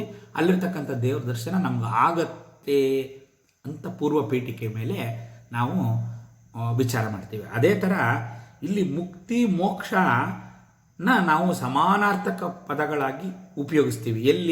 ಇಲ್ಲಿ ಅಂದರೆ ನಾವು ಯಾವ ಹಂತದಲ್ಲಿದ್ದೀವಿ ಆ ಹಂತದಲ್ಲಿ ಅವೆರಡನ್ನೂ ಸಮಾನ ಅಂತ ಮಾಡ್ತೀವಿ. ಆದರೆ ಅಲ್ಲಿ ಮೇಲೆ ಮೇಲೆ ಮೇಲೆ ಮೇಲೆ ಹೋದಾಗ ಅದರಲ್ಲಿರ್ತಕ್ಕಂಥ ಸ್ತರಗಳು ಗೊತ್ತಾಗುತ್ತೆ. ಹಾಗಾಗಿ ಈ ಮುಕ್ತಿ ಮೋಕ್ಷ ಅಂತಕ್ಕಂಥದ್ದನ್ನ ನಾವು ಆ ಒಂದು ಅವಸ್ಥೆಗೆ ಹೋಗಿ ಅದನ್ನು ಅರ್ಥ ಮಾಡ್ಕೊಳ್ಳೋಕೆ ಮುಂಚೆ ಅದ್ರ ಬಗ್ಗೆ ನಾವು ಏನು ವಿಚಾರ ಮಾಡಿದ್ರೂ ತಪ್ಪು ಕಲ್ಪನೆ ಮಾಡ್ಕೋತೀವಿ. ಹಾಗಾಗಿ ಮುಕ್ತಿ ಮೋಕ್ಷ 2 ಒಂದೇ ಅಂತ ತಿಳ್ಕೊಳ್ಳೋದು ಒಳ್ಳೆಯದು. ಆದರೆ ಅಲ್ಲಿ ಹೋದ ಮೇಲೆ ನಮಗೆ ಇದು ಗೊತ್ತಾಗುತ್ತೆ. ಮುಕ್ತಿ ಅಂದರೆ ಜೀವನ್ಮುಕ್ತತೆ. ಕರ್ಮಬಂಧನಗಳಿಗೆ ಮುಕ್ತಿ ಮೋಕ್ಷಕ್ಕೆ ಅಜಗಜಾಂತರ ವ್ಯತ್ಯಾಸ ಇದೆ. ಹಿಂಗಂತ ಹೇಳಿದರೆ ತಪ್ಪಾಗಿ ನನ್ನ ಯಾರು ಭಾವಿಸ್ಬಾರ್ದು, ಇದೇನಪ್ಪ ಈ ಥರ ಮಾತಾಡ್ತಾನೆ ಅಂತ. ಈಗ ಅದಕ್ಕೊಂದು ಸರಿಯಾದ ಒಂದು ನಮಗೆ ಅರ್ಥ ಆಗ್ತಕ್ಕಂಥ ಒಂದು ಉದಾಹರಣೆ ಕೊಡಬೇಕು ಅಂತಂದರೆ, ಈಗ ನಮಗೆ ವಿಜ್ಞಾನ ಗೊತ್ತಿದೆ, ಭೂಮಿಯಿಂದ ಏನೇ ಎಸ್ತರೂ ವಾಪಸ್ ಭೂಮಿಗೆ ಬರುತ್ತೆ. ಏನೇ ಎಸ್ತರೂ ವಾಪಸ್ ಭೂಮಿಗೆ ಬರುತ್ತೆ. ಹಾಗಾದರೆ ಏನು ಎಸ್ತರೂ ವಾಪಸ್ ಭೂಮಿಗೆ ಬರುತ್ತಾ? ನಾವು ಯಾವ ಒಂದು ಸ್ಪೀಡ್ನಲ್ಲಿ, ಅಂದರೆ ಯಾವ ವೇಗದಲ್ಲಿ ಅದನ್ನು ಎಸಿತೀವಿ ಅನ್ನೋದ್ರ ಮೇಲೆ ಡಿಪೆಂಡ್ ಆಗುತ್ತೆ. ಇದು ವಿಜ್ಞಾನ ನಮಗೆ ಹೇಳುತ್ತೆ. ಯಾಕೆಂದರೆ ಭೂಮಿಗೆ ಗುರುತ್ವಾಕರ್ಷಣ ಶಕ್ತಿ ಇದೆ. ಆ ಗುರುತ್ವಾಕರ್ಷಣ ಶಕ್ತಿಯಿಂದ ನಾವು ಏನು ಎಸ್ತರೂ ಅದು ವಾಪಸ್ ಭೂಮಿಗೆ ಬರುತ್ತೆ ಅಂತ. ಆದರೆ ನಾವು ಒಂದಷ್ಟು ವೇಗದಲ್ಲಿ ಯಾವುದೇ ವಸ್ತುವನ್ನು ಆ ಒಂದು ಸೆಕೆಂಡಿಗೆ 12 ಕಿಲೋಮೀಟ್ರು ಸ್ಪೀಡಲ್ಲಿ ನಾವು ಏನಾದರೂ ಎಸ್ತರೆ ಅದು ವಾಪಸ್ ಭೂಮಿಗೆ ಬರಲ್ಲ. ಎಸ್ಕೇಪ್ ವೆಲಾಸಿಟಿ ಅಂತ ಕರೀತಾರೆ ವೈಜ್ಞಾನಿಕವಾಗಿ. ಈ ಭೌತಶಾಸ್ತ್ರ ಓದಿರೋರಿಗೆ ಚೆನ್ನಾಗಿ ಗೊತ್ತಾಗುತ್ತೆ. ಆ ಎಸ್ಕೇಪ್ ವೆಲಾಸಿಟಿ ಅಂದರೆ 12 ಕಿಲೋಮೀಟರ್ ಸೆಕೆಂಡ್ ವೇಗದಲ್ಲಿ ಒಂದು ಕಲ್ಲು ಏನೇ ಎಸ್ತರುವೆ ಅದು ವಾಪಸ್ ಭೂಮಿಗೆ ಬರೋದಿಲ್ಲ. ಅದು ಭೂಮಿ ಗುರುತ್ವಾಕರ್ಷಣೆಯನ್ನು ದಾಟಿ ಹೊರಗಡೆ ಹೊರಟೋಗುತ್ತೆ. ಇದನ್ನು ಮುಕ್ತಿ ಅಂತ ಹೇಳ್ಬೋದು. ಅಂದರೆ ಈ ಜನನ ಮರಣ ಬಂಧನದಲ್ಲಿ, ಕರ್ಮಬಂಧನದಲ್ಲಿ ಸಿಕ್ಕಿ ನಾವು ಈ ಜನನ ಮರಣ ಚಕ್ರದಲ್ಲಿ ತಿರುಗ್ತಾ ಇದ್ದೀವಿ. ಇದು ಪುನರಪಿ ಜನನಂ ಪುನರಪಿ ಮರಣಂ ಪುನರಪಿ ಜನನಿ ಜಠರೇ ಶಯನಂ. ಶಂಕರರು ಅದ್ಭುತವಾಗಿ ವರ್ಣನೆ ಮಾಡಿದ್ದಾರೆ. ಯಹ ಸಂಸಾರೇ ಬಹುದುಸ್ಸಾರೆ ಕೃಪಯಾ ಪಾರೆ ಪಾಹಿ ಮುರಾರೆ. ಹೇ ಮೂಢಮತೆ ಗೋವಿಂದಂ ಭಜ ಭಜ ಗೋವಿಂದಂ ಭಜ ಗೋವಿಂದಂ ಗೋವಿಂದಂ ಭಜ ಮೂಢಮತೆ. ಅದ್ಭುತವಾಗಿ ಶಂಕರರು ಅದನ್ನು ನೋಡಿ ಹೇಗೆ ಒಬ್ಬ ಜೀವನ್ಮುಕ್ತನಾದ ಅಂಥ ಒಬ್ಬ ಬ್ರಹ್ಮಜ್ಞಾನಿನೇ ಈ ಥರ ಹೇಳೋಕ್ಕಾಗತ್ತೆ. ಅದರಿಂದ ಹೊರಗಡೆ ನಿಂತ್ಕೊಂಡವರು, ಅದರಲ್ಲಿ ತೊಳೆದಾಡ್ತಿರೋರಿಗೆ ನಮಗೆ ಈ ಚಿತ್ರಕಣ ಕಾಣೋದಿಲ್ಲ. ಯಾಕೆಂದರೆ ಅಲ್ಲಿ ಈ ಈ ಈ ಚಕ್ರಾಕಾರವಾಗಿ ತಿರುಗ್ತಕ್ಕಂಥ ಈ ಕರ್ಮದ ಒಂದು ಸೈಕಲ್ಲು, ಇದರೊಳಗೆ ಹುಟ್ಟು ಸಾವು ನಡೀತಾ ಇದೆ. ಇದನ್ನು ದಾಟಿ ಇದರಿಂದ ಆಚೆ ಹೋಗಬೇಕು ಅಂದರೆ ಒಂದಷ್ಟು ಅದಕ್ಕೆ ಆಕ್ಸಿಲರೇಷನ್ ಬೇಕು, ಒಂದು ತೀವ್ರತೆ ಬೇಕು. ಇದನ್ನು ದಾಟಿ ಆಚೆ ಹೋಗಬೇಕು ಅಂತ, ಇದನ್ನು ದಾಟಿ ಆಚೆಗೆ ಹೋದ್ವಿ ಅಂತ ಇಟ್ಕೊಳ್ಳಿ, ವಾಪಸ್ ಇಲ್ಲಿಗೆ ಬರಲ್ಲ. ಆ ಥರ ಈ ಸ್ಯಾಟಲೈಟ್ಗಳು ನಮ್ಮ ಉಪಗ್ರಹಗಳನ್ನೆಲ್ಲ ಉಡಾವಣೆ ಮಾಡ್ತಾರೆ, ಅದು ಬಿಟ್ಟಿರೋದು ಆಚೆ ಬರಲ್ಲ, ಅದು ಅಲ್ಲೇ ಸುತ್ತಾ ಇರುತ್ತೆ. ಈಗ ಚಂದ್ರ ಹೆಂಗೆ ಸುತ್ತಾ ಇದ್ದಾನೋ, ಆ ಎಸ್ತಿದ ಕಲ್ಲು ಎಲ್ಲಿ ತನಕ ಹೋಗಿ ನಿಂತ್ಕೊಳ್ಳುತ್ತೋ ಅಲ್ಲಿಂದ ಭೂಮಿನ ಹಾಗೆ ಸುತ್ತುತ್ತಾ ಇರುತ್ತೆ, ಕಂಟಿನ್ಯೂಸ್ ಆಗಿ ಸುತ್ತಾ ಇರುತ್ತೆ. ಅದನ್ನು ಮುಕ್ತಿ ಅನ್ಬೋದು, ಅದನ್ನು ಮುಕ್ತಿ ಅಂತ ಅನ್ಕೋಬೇಕು. ಅಂದರೆ ನಾನು ಇದನ್ನು ಎಕ್ಸ್ಪ್ಲೇನ್ ಮಾಡೋಕ್ಕಾಗೋದಿಲ್ಲ. ಅಂದರೆ ಮುಕ್ತಿ ಮೋಕ್ಷವನ್ನು ಮೂರ್ಖತನ, ಅದನ್ನು ನಾವು ಯಾರಿಗಾರು ನಾವು ಹೇಳ್ತೀವಿ, ಅರ್ಥ ಮಾಡಿಸ್ತೀವಿ ಅಂತಂದರೆ ಸುಮ್ಮನೆ ನಮಗೆ ಒಂದು ಅದಕ್ಕೊಂದು ಸಾಮೀಪ್ಯ ಇದೆ, ಒಂದು ಐಡಿಯಾ ಬರುತ್ತೆ, ಒಂದು ತಕ್ಕ ಮಟ್ಟಿಗೆ ನಮಗೆ ಅರ್ಥ ಆಗುತ್ತೆ ಅಂತ ಕೇಳ್ತಾ ಇದ್ದೀನಿ. ಅಂದರೆ ಎಸ್ಕೇಪ್ ವೆಲಾಸಿಟಿ ಆಗಿ ಹೋಗಿ ಒಂದು ಅದರದ್ದೇ ಒಂದು ಜಾಗ ಮಾಡ್ಕೊಳ್ಳುತ್ತೆ, ಆ ಜಾಗದಲ್ಲಿ ಅದು ಸ್ವತಂತ್ರವಾಗಿರುತ್ತೆ, ಎಟ್ಲಾಗ ಬೇಕಾದ್ರೂ ಹೋಗ್ಬೋದು. ಅದು ಈ ಭೂಮಿಯ ಒಂದು ಗುರುತ್ವಾಕರ್ಷಣೆ ಬಿಟ್ಟು ಆಚೆ ಬಂತು, ಭೂಮಿ ಸುತ್ತಾ ಇದೆ, ಅದು ಎಟ್ಲಾಗ ಬೇಕಾದ್ರೂ ಹೋಗ್ಬೋದು. ಆದರೆ ಅದಕ್ಕೆ ಒಂದು ಮಟ್ಟಿನ ಸ್ವತಂತ್ರ, ವಾಪಸ್ ತಿರುಗಿ ಬರುತ್ತೆ, ಭೂಮಿ ಬರೋದಿಲ್ಲ. ಹಾಗಾಗಿ ಜೀವನ್ಮುಕ್ತರು ಅಂತಂದರೆ ಜನನ ಮರಣ ಚಕ್ರದಿಂದ ಬಿಡುಗಡೆ ಹೊಂದಿದ್ರು, ಕರ್ಮಬಂಧನ ಕಳಚಿತು, ಅವರು ಸ್ವತಂತ್ರವಾಗಿ ಇದ್ದಾರೆ, ಅವರು ಮುಕ್ತರು. ಮೋಕ್ಷ ಅಂತಂದರೆ ಪರಮಗತಿ ಅಂತ, ಸೋರ್ಸ್. ಹಾಗಾದರೆ ಅದು ಮತ್ತೆ ಸೂರ್ಯನ ಗ್ರಾವಿಟೇಷನ್ನಿಗೆ ಒಳಪಟ್ಟಿದೆ, ಇದು ಹಿಂಗೆ ಮುಂದುವರಿತಾ ಹೋಗುತ್ತೆ. ಎಲ್ಲಿ ತನಕ ಹೋಗುತ್ತೆ? ಸೂರ್ಯ, ನಾವು ಈ ಭೂಮಿಯಿಂದ ಕಳಚ್ಕೊಂಡ್ರು ಅದು ಸೂರ್ಯನ ಸುತ್ತಾ ಇದೆಯಾ? ಭೂಮಿ ಸೂರ್ಯನ ಸುತ್ತಾ ಇದೆಯಾ? ಆ ಭೂಮಿಯಿಂದ ಆಚೆ ಎಸ್ಕೇಪ್ ವೆಲಾಸಿಟಿಲಿ ಹೋಗಿರ್ತಕ್ಕಂಥ ವಸ್ತು ಭೂಮಿ ಸುತ್ತಾ ಇದ್ರು, ಭೂಮಿ ಬಂಧನದಿಂದ ಕಳಚ್ಕೊಂಡ್ರು ಸೂರ್ಯನ ಸುತ್ತಾ ಇದೆ. ಹಾಗೆ ಸೂರ್ಯ ಇನ್ಯಾವುದೋ ಒಂದು ಗ್ರಹ ಸುತ್ತಾ ಇದೆ, ಅದು ಇನ್ಯಾವುದೋ ಸುತ್ತಾ ಇದೆ. ಕೊನೆಯದೊಂದು ಇದೆಯಲ್ಲ, ಯಾವುದೋ ಒಂದು, ಅದೊಂದು ಇರಲೇಬೇಕಲ್ಲ ಮೇನ್ ಸೋರ್ಸು. ಆ ಸೋರ್ಸಿಂದ ಇವೆಲ್ಲ ಬರ್ತಾ ಇದೆಯಲ್ಲ, ಅದನ್ನು ಮೋಕ್ಷ ಅಂತ ಸದ್ಯಕ್ಕೆ ತಿಳ್ಕೊಳ್ಳೋಣ. ಅಲ್ಲಿಗೆ ಮೋಕ್ಷ ಅಂದರೆ ಎಲ್ಲಿಂದ ಬಂತೋ ಇವೆಲ್ಲ, ಆ ಮೂಲ ಒಂದು ಶಕ್ತಿ, ಅದು ಮೋಕ್ಷ, ಅದು ಪರಬ್ರಹ್ಮ ವಸ್ತು, ಪರಾಶಕ್ತಿ ಪರಬ್ರಹ್ಮ ವಸ್ತು. ಲಲಿತಾ ಸಹಸ್ರನಾಮ ಸ್ತೋತ್ರದಲ್ಲಿ ನಾವು ಆ ಪರಬ್ರಹ್ಮ ತತ್ ಸವಿತುರ್ವರೆಣ್ಯಂ ಭರ್ಗ ಅದರ ಬಗ್ಗೆ ಚಿಂತನೆ ಮಾಡ್ತಾ ಇದ್ದೀವಿ. ಆ ತದ್ವಸ್ತು ಅದ್ರ ಬಗ್ಗೆ ಚಿಂತನೆ ಮಾಡ್ತಾ ಇದ್ದೀವಿ. ಹಾಗಾಗಿ ಇಲ್ಲಿ ಮುಕ್ತಿ ಮೋಕ್ಷ, ಮುಕ್ತಿ ನಿಲಯ ಅಂದರೆ ಸುಲಭವಾಗಿ ನಮಗೆ ಜನನ ಮರಣಗಳಿಂದ ಬಿಡುಗಡೆ ಮಾಡ್ತಾಳೆ, ಮುಕ್ತಿ ಬರುತ್ತೆ. ಮೋಕ್ಷಕ್ಕೆ ನಾವು ಸಾಧನೆ ಮಾಡಬೇಕು, ಸಂಪಾದನೆ ಮಾಡಬೇಕು. ಆದರೆ ಅಮ್ಮನವರು ಅನುಗ್ರಹಿಸ್ತಾರೆ, ಅದು ಅಮ್ಮನವರು ಕೊಡ್ತಾರೆ ಅಂತ. ಇಲ್ಲಿಗೆ ಮುಕ್ತಿ ಮೋಕ್ಷ ತುಂಬ ಜನಗೆ ಕನ್ಫ್ಯೂಸ್ ಆಗ್ತಕ್ಕಂಥ ಪದಗಳು. ಆದರೆ ಈಗ ನಾವು ಇರುವ ಹಂತದಲ್ಲಿ ಎರಡನ್ನೂ ಒಂದೇ ಅಂತ, ಒಟ್ಟು ಇಲ್ಲಿಂದ ಬಿಡುಗಡೆ ಆದರೆ ಮುಗೀತಲ್ವಾ. ಈಗ ಜೈಲಲ್ಲಿ ಇದ್ದೀವಿ, ಎಲ್ಲರೂ ಜೈಲಲ್ಲಿದ್ದೀವಿ. ಜೈಲಿಂದ ಆಚೆ ಬಂದ್ಬಿಡೋಣ, ಕಾಂಪೌಂಡ್ ಹಾರಿಬಿಡೋಣ, ಆಮೇಲೆ ನೋಡೋಣ. ಆಮೇಲೆ ಅಲ್ಲಿ ಕಾಂಪೌಂಡ್ ಹಾರಿಬಿಟ್ರೆ ಆಯ್ತೆ, ಫೀ ಅಂತ ಪೊಲೀಸ್ನವ್ರು ಅಲ್ಲಿಗೂ ಹುಡ್ಕೊಂಬರ್ತಾರೆ. ನಮ್ಮದು ಸ್ವರ್ಗಾದಿ ಗಮನ ಆದ್ಬಿಟ್ರು ಅಲ್ಲಿ ನಮ್ಮ ಪುಣ್ಯ ಕ್ಷಯ ಆದ ತಕ್ಷಣ ವಾಪಸ್ ಬತ್ತಿ ಇಲ್ಲಿಗೆ ಹಾಕ್ತಾರೆ. ಭೂಮಿ ಸುತ್ತ ಎಷ್ಟೇ ವರ್ಷ ಸುತ್ತುತ್ತಾ ಇದ್ರು, ಮುಕ್ತರಾಗಿದ್ರು, ಮತ್ತೆ ತಿರುಗಿ ಬಂದು ಇಲ್ಲಿ ತಗಲ್ಕೊಳ್ಳೋ ಚಾನ್ಸಸ್ ಇರುತ್ತೆ. ಆದರೆ ಪರಮಗತಿಗೆ ಹೋಗ್ಬೇಕು ಅಂತಂದರೆ ಇನ್ನೂ ಇದು ಒಂಥರ ಒಂದು ನಿರಂತರ ಪ್ರಕ್ರಿಯೆ. ಅದು ಇರಲಿ. ಮುಕ್ತಿ ನಿಲಯ, ಸಾಕು ಇಷ್ಟು. ಮುಕ್ತಿ ನಿಲಯ, ಮುಕುಂದ ಮುಕ್ತಿ ನಿಲಯ, ಮೂಲ ವಿಗ್ರಹ ರೂಪಿಣಿ. ಎಷ್ಟು ಅದ್ಭುತವಾಗಿ ನೋಡಿ, ಅಲ್ಲೂ ಎರಡೆರಡು ನಾಮಕ್ಕೆ ಪರಮಾರ್ಥಕ್ಕೆ ತಗೊಂಡೋಗಿ ಮತ್ತೆ ವಾಪಸ್ ಸಗುಣ ಸಾಕಾರ. ಅದೊಂದು ಅದ್ಭುತವಾದ ಒಂದು ಇದನ್ನು ಪ್ರತಿ ಒಂದು ಪಾದದಲ್ಲೂ ನಾವು ಇದನ್ನು ನೋಡ್ತೀವಿ. ಆ ವಶಿನ್ಯಾದಿ ವಾಗ್ದೇವತೆಗಳು ಆ ಸಮನ್ವಯನ, ಸಗುಣ ಸಾಕಾರ ನಿರ್ಗುಣ ನಿರಾಕಾರದ ಮಧ್ಯೆ ಸಮನ್ವಯ, ಮತ್ತು ಒಂದರಿಂದ ಒಂದಕ್ಕೆ ಲೀಲಾಜಾಲವಾಗಿ ಓಡಾಡ್ತಕ್ಕಂಥ ಒಂದು ಇದು ಎಷ್ಟು ಚೆನ್ನಾಗಿ ಅವರು ನಾಮ ನಿಕ್ಷೇಪಗಳನ್ನು ಮಾಡಿದ್ದಾರೆ ಅಂತಕ್ಕಂಥದ್ದು.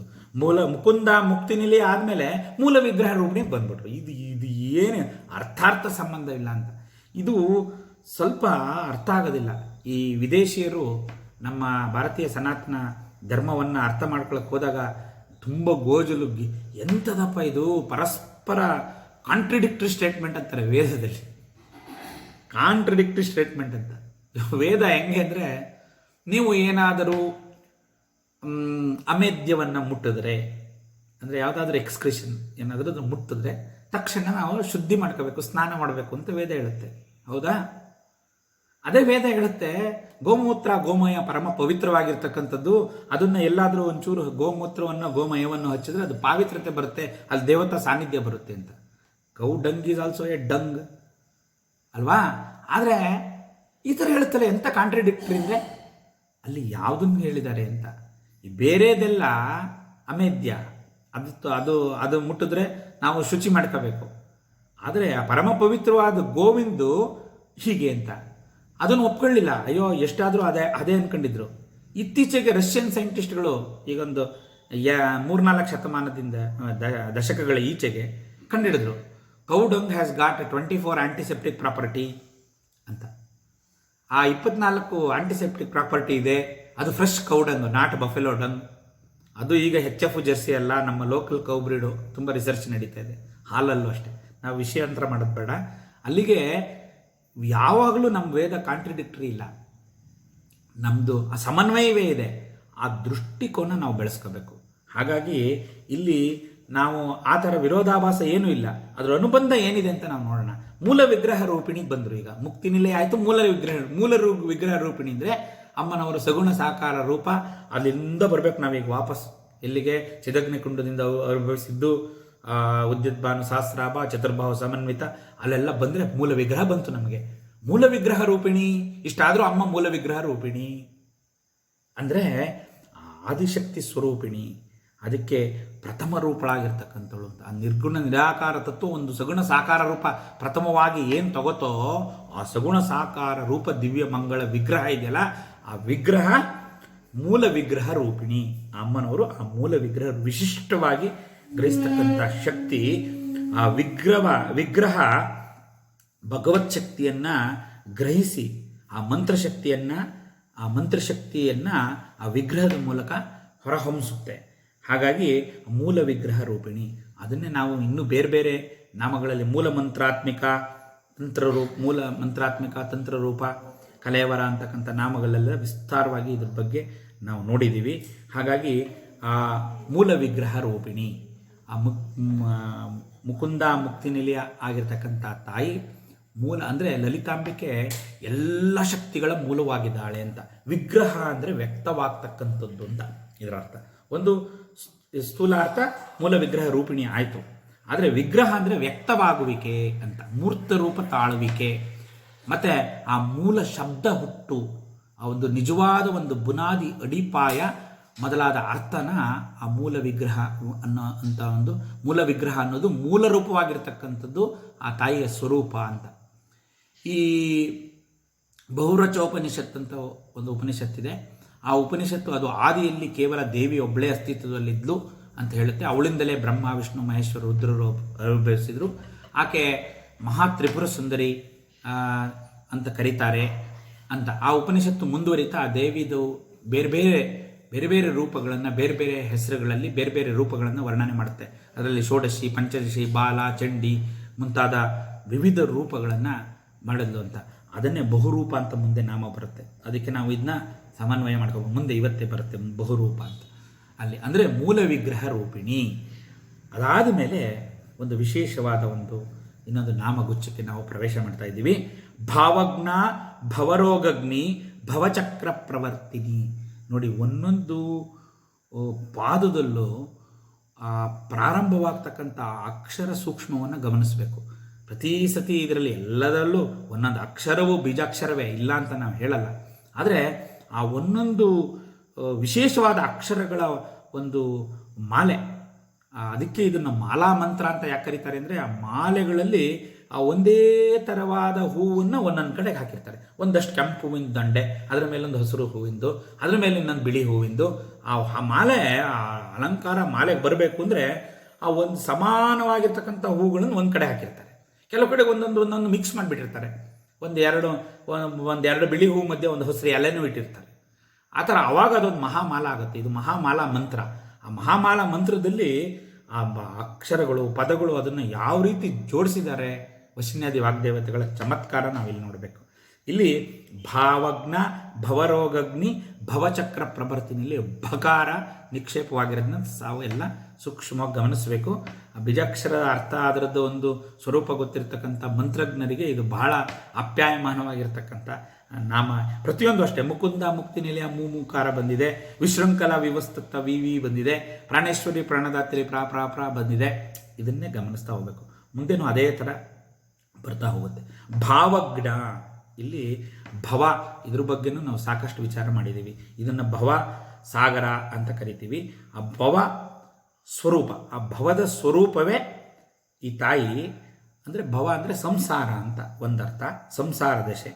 ಅದರಲ್ಲಿ ಭಾವಜ್ಞ ಅಂದರೆ ಆ ಸಂಸಾರ ದಶೆಯಲ್ಲಿ ಬರ್ತಕ್ಕಂಥ ಒಂದು ಬಾಲ್ಯ, ಯೌವನ, ಕೌಮಾರ,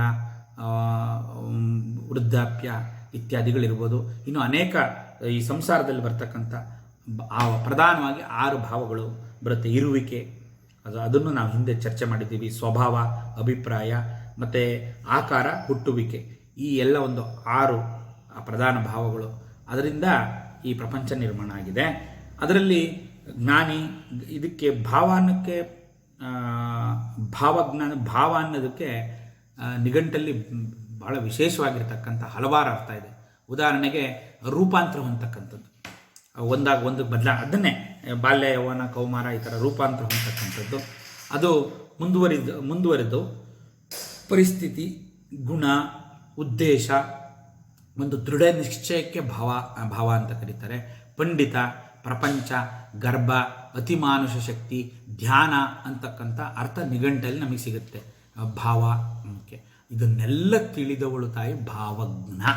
ಅಂದರೆ ಈ ಮೇಲೆ ತಿಳಿಸಿರ್ತಕ್ಕಂಥ ಎಲ್ಲ ನಾಮ ಏನಿದೆ ಅದು ಯಾವುದಾದ್ರೂ ಆ ಅರ್ಥ ಒಂದಕ್ಕೆ ಸರಿ ಹೋಗುವಂತೆ ಯಾವ ಅಲ್ಲಿ ಇಲ್ಲಿ ಅಷ್ಟು ಅರ್ಥಕ್ಕೂ ನಾವು ಸಮನ್ವಯ ಮಾಡಿದರೆ ಅದನ್ನೆಲ್ಲ ತಿಳಿದವಳು.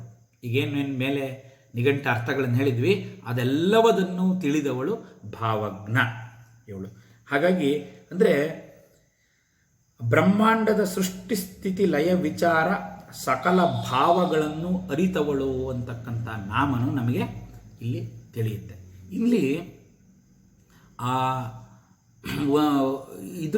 ಇದಕ್ಕೆ ಸಂಬಂಧಪಟ್ಟಂಥ ಅನೇಕ ನಾಮಗಳನ್ನು ನಾವು ಹಿಂದೆ ನೋಡಿದ್ದೀವಿ.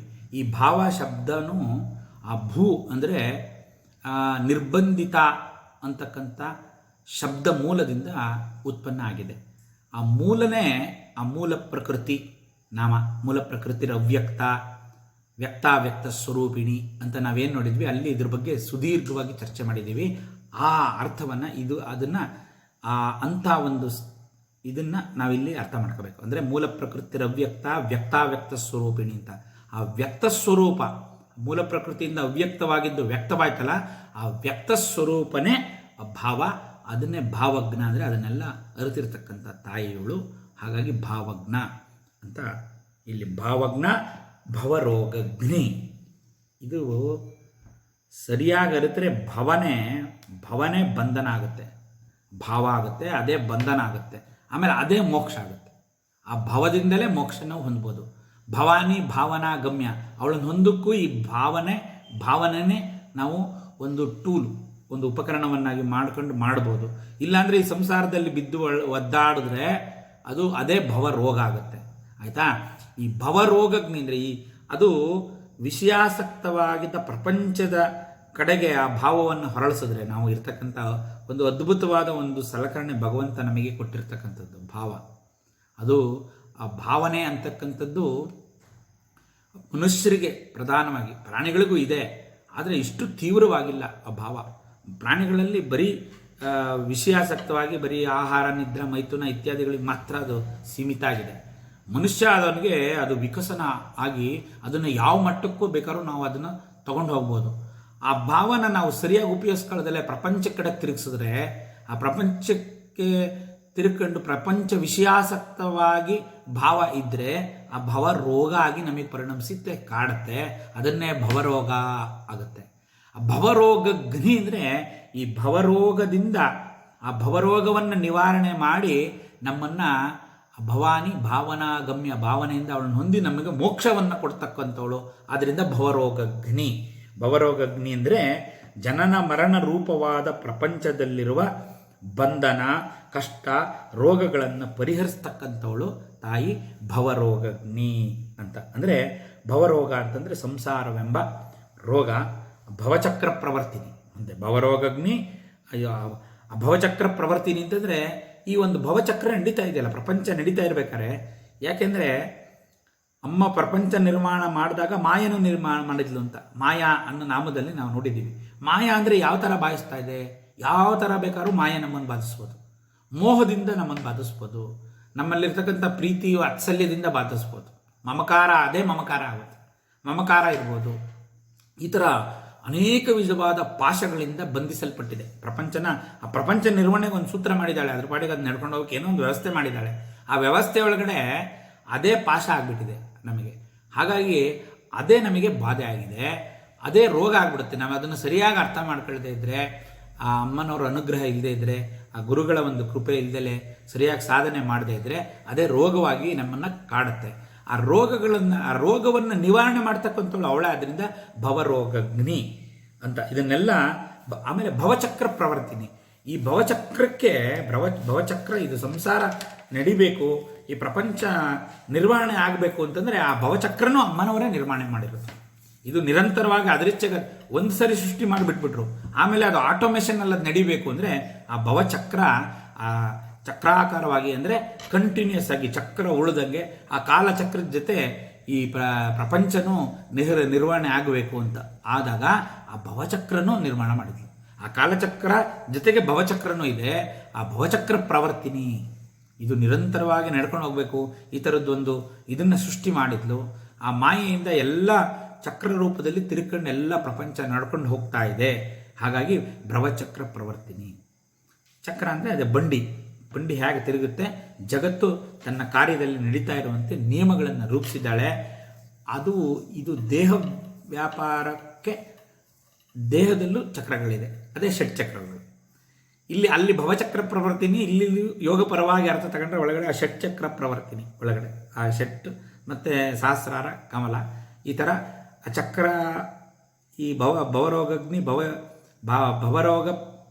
ಭವರೋಗ ಪ್ರವರ್ತಿನಿ ಅಂತ, ಭವಚಕ್ರ ಪ್ರವರ್ತಿನಿ, ಭಾವಗ್ನ ಭವರೋಗಗ್ನಿ ಭವಚಕ್ರ ಪ್ರವರ್ತಿನಿ ಅಂತಕ್ಕಂಥ ನಾಮ. ಇಲ್ಲಿ ಪಂಚಕೋಶಾಂತರಸ್ಥಿತವಾದ ಶರೀರದಲ್ಲಿರ್ತಕ್ಕಂಥ ಪಂಚಕೋಶ ಕಾರ್ಯಗಳು ಆ ಯಂತ್ರದಂತೆ ನಡೀತಾ ಇದೆ. ಅದು ಭವಚಕ್ರ ಪ್ರವರ್ತಿನಿ ಅಂತ ನಿಯಮಕ್ಕನುಸಾರ ನಡೀತಾ ಇದೆ. ಇಲ್ಲಿ ಸಂಸಾರ ಚಕ್ರ ನಡೀತಾ ಇದೆ, ಪ್ರಪಂಚ ಚಕ್ರ ನಡೀತಾ ಇದೆ. ಹಾಗಾಗಿ ಬ್ರಹ್ಮಾಂಡ ಚಕ್ರ ಒಂದು ನಡೀತಾ ಇದೆ. ಹಾಗಾಗಿ ಅದು ಭವಚಕ್ರ ಪ್ರವರ್ತಿನಿ. ಅದು ರೋಗವಾಗಿ ಬಾಧಿಸಿದರೆ ಆ ರೋಗದಿಂದ ನಮ್ಮನ್ನು ನಿವಾರಣೆ ಮಾಡ್ತಕ್ಕಂಥವಳು ಭವರೋಗಗ್ನಿ. ಹಾಗಾಗಿ ಭವಚಕ್ರ ಪ್ರವರ್ತಿನಿ. ಇನ್ನು ಮುಂದೆ ಒಂದು ವಿಶೇಷವಾಗಿರ್ತಕ್ಕಂಥ ಇನ್ನೊಂದು ನಾಮಗುಚ್ಛಕ್ಕೆ ಪ್ರವೇಶ ಮಾಡ್ತಾ ಇದ್ದೀವಿ. ಇದರಲ್ಲಿ ಇದುವರೆಗೆ ಉಲ್ಲೇಖವಾಗಿರ್ತಕ್ಕಂಥ ಶ್ರೀವಿದ್ಯೆ, ಆ ಶ್ರೀವಿದ್ಯೆಯ ಪ್ರಭಾವ ವರ್ಣನೆಯನ್ನು ಮಾಡಿರ್ತಕ್ಕಂಥ ನಾಮಗಳಿಗೆ ನಾವೀಗ ಪ್ರವೇಶ ಮಾಡ್ತಾ ಇದ್ದೀವಿ. ಛಂದಸ್ಸಾರ, ಶಾಸ್ತ್ರಸಾರ, ಮಂತ್ರಸಾರ, ತಲೋದರಿ. ಬಹಳ ಅದ್ಭುತವಾದ ನಾಮ ಇದು. ಶ್ರೀವಿದ್ಯಾ ಔಪಾಸನೆ ಮಂತ್ರಗಳಿಗೆ ಸಂಬಂಧಪಟ್ಟಿರ್ತಕ್ಕಂಥ ನಾಮ ವಿಶೇಷ ಮತ್ತು ಆ ಮಂತ್ರ ಪ್ರಭಾವ ವರ್ಣನೆಯನ್ನು ಮಾಡಿರ್ತಕ್ಕಂಥ ವಿಶೇಷ ನಾಮಗಳಿಗೆ ನಾವೀಗ ಪ್ರವೇಶ ಮಾಡ್ತಾ ಇದ್ದೀವಿ. ಛಂದಸ್ಸಾರ. ಛಂದಸ್ ಅಂದರೆ ಏನು, ಮೀಟರ್ ಅಂತಾರೆ ಇಂಗ್ಲೀಷಲ್ಲಿ.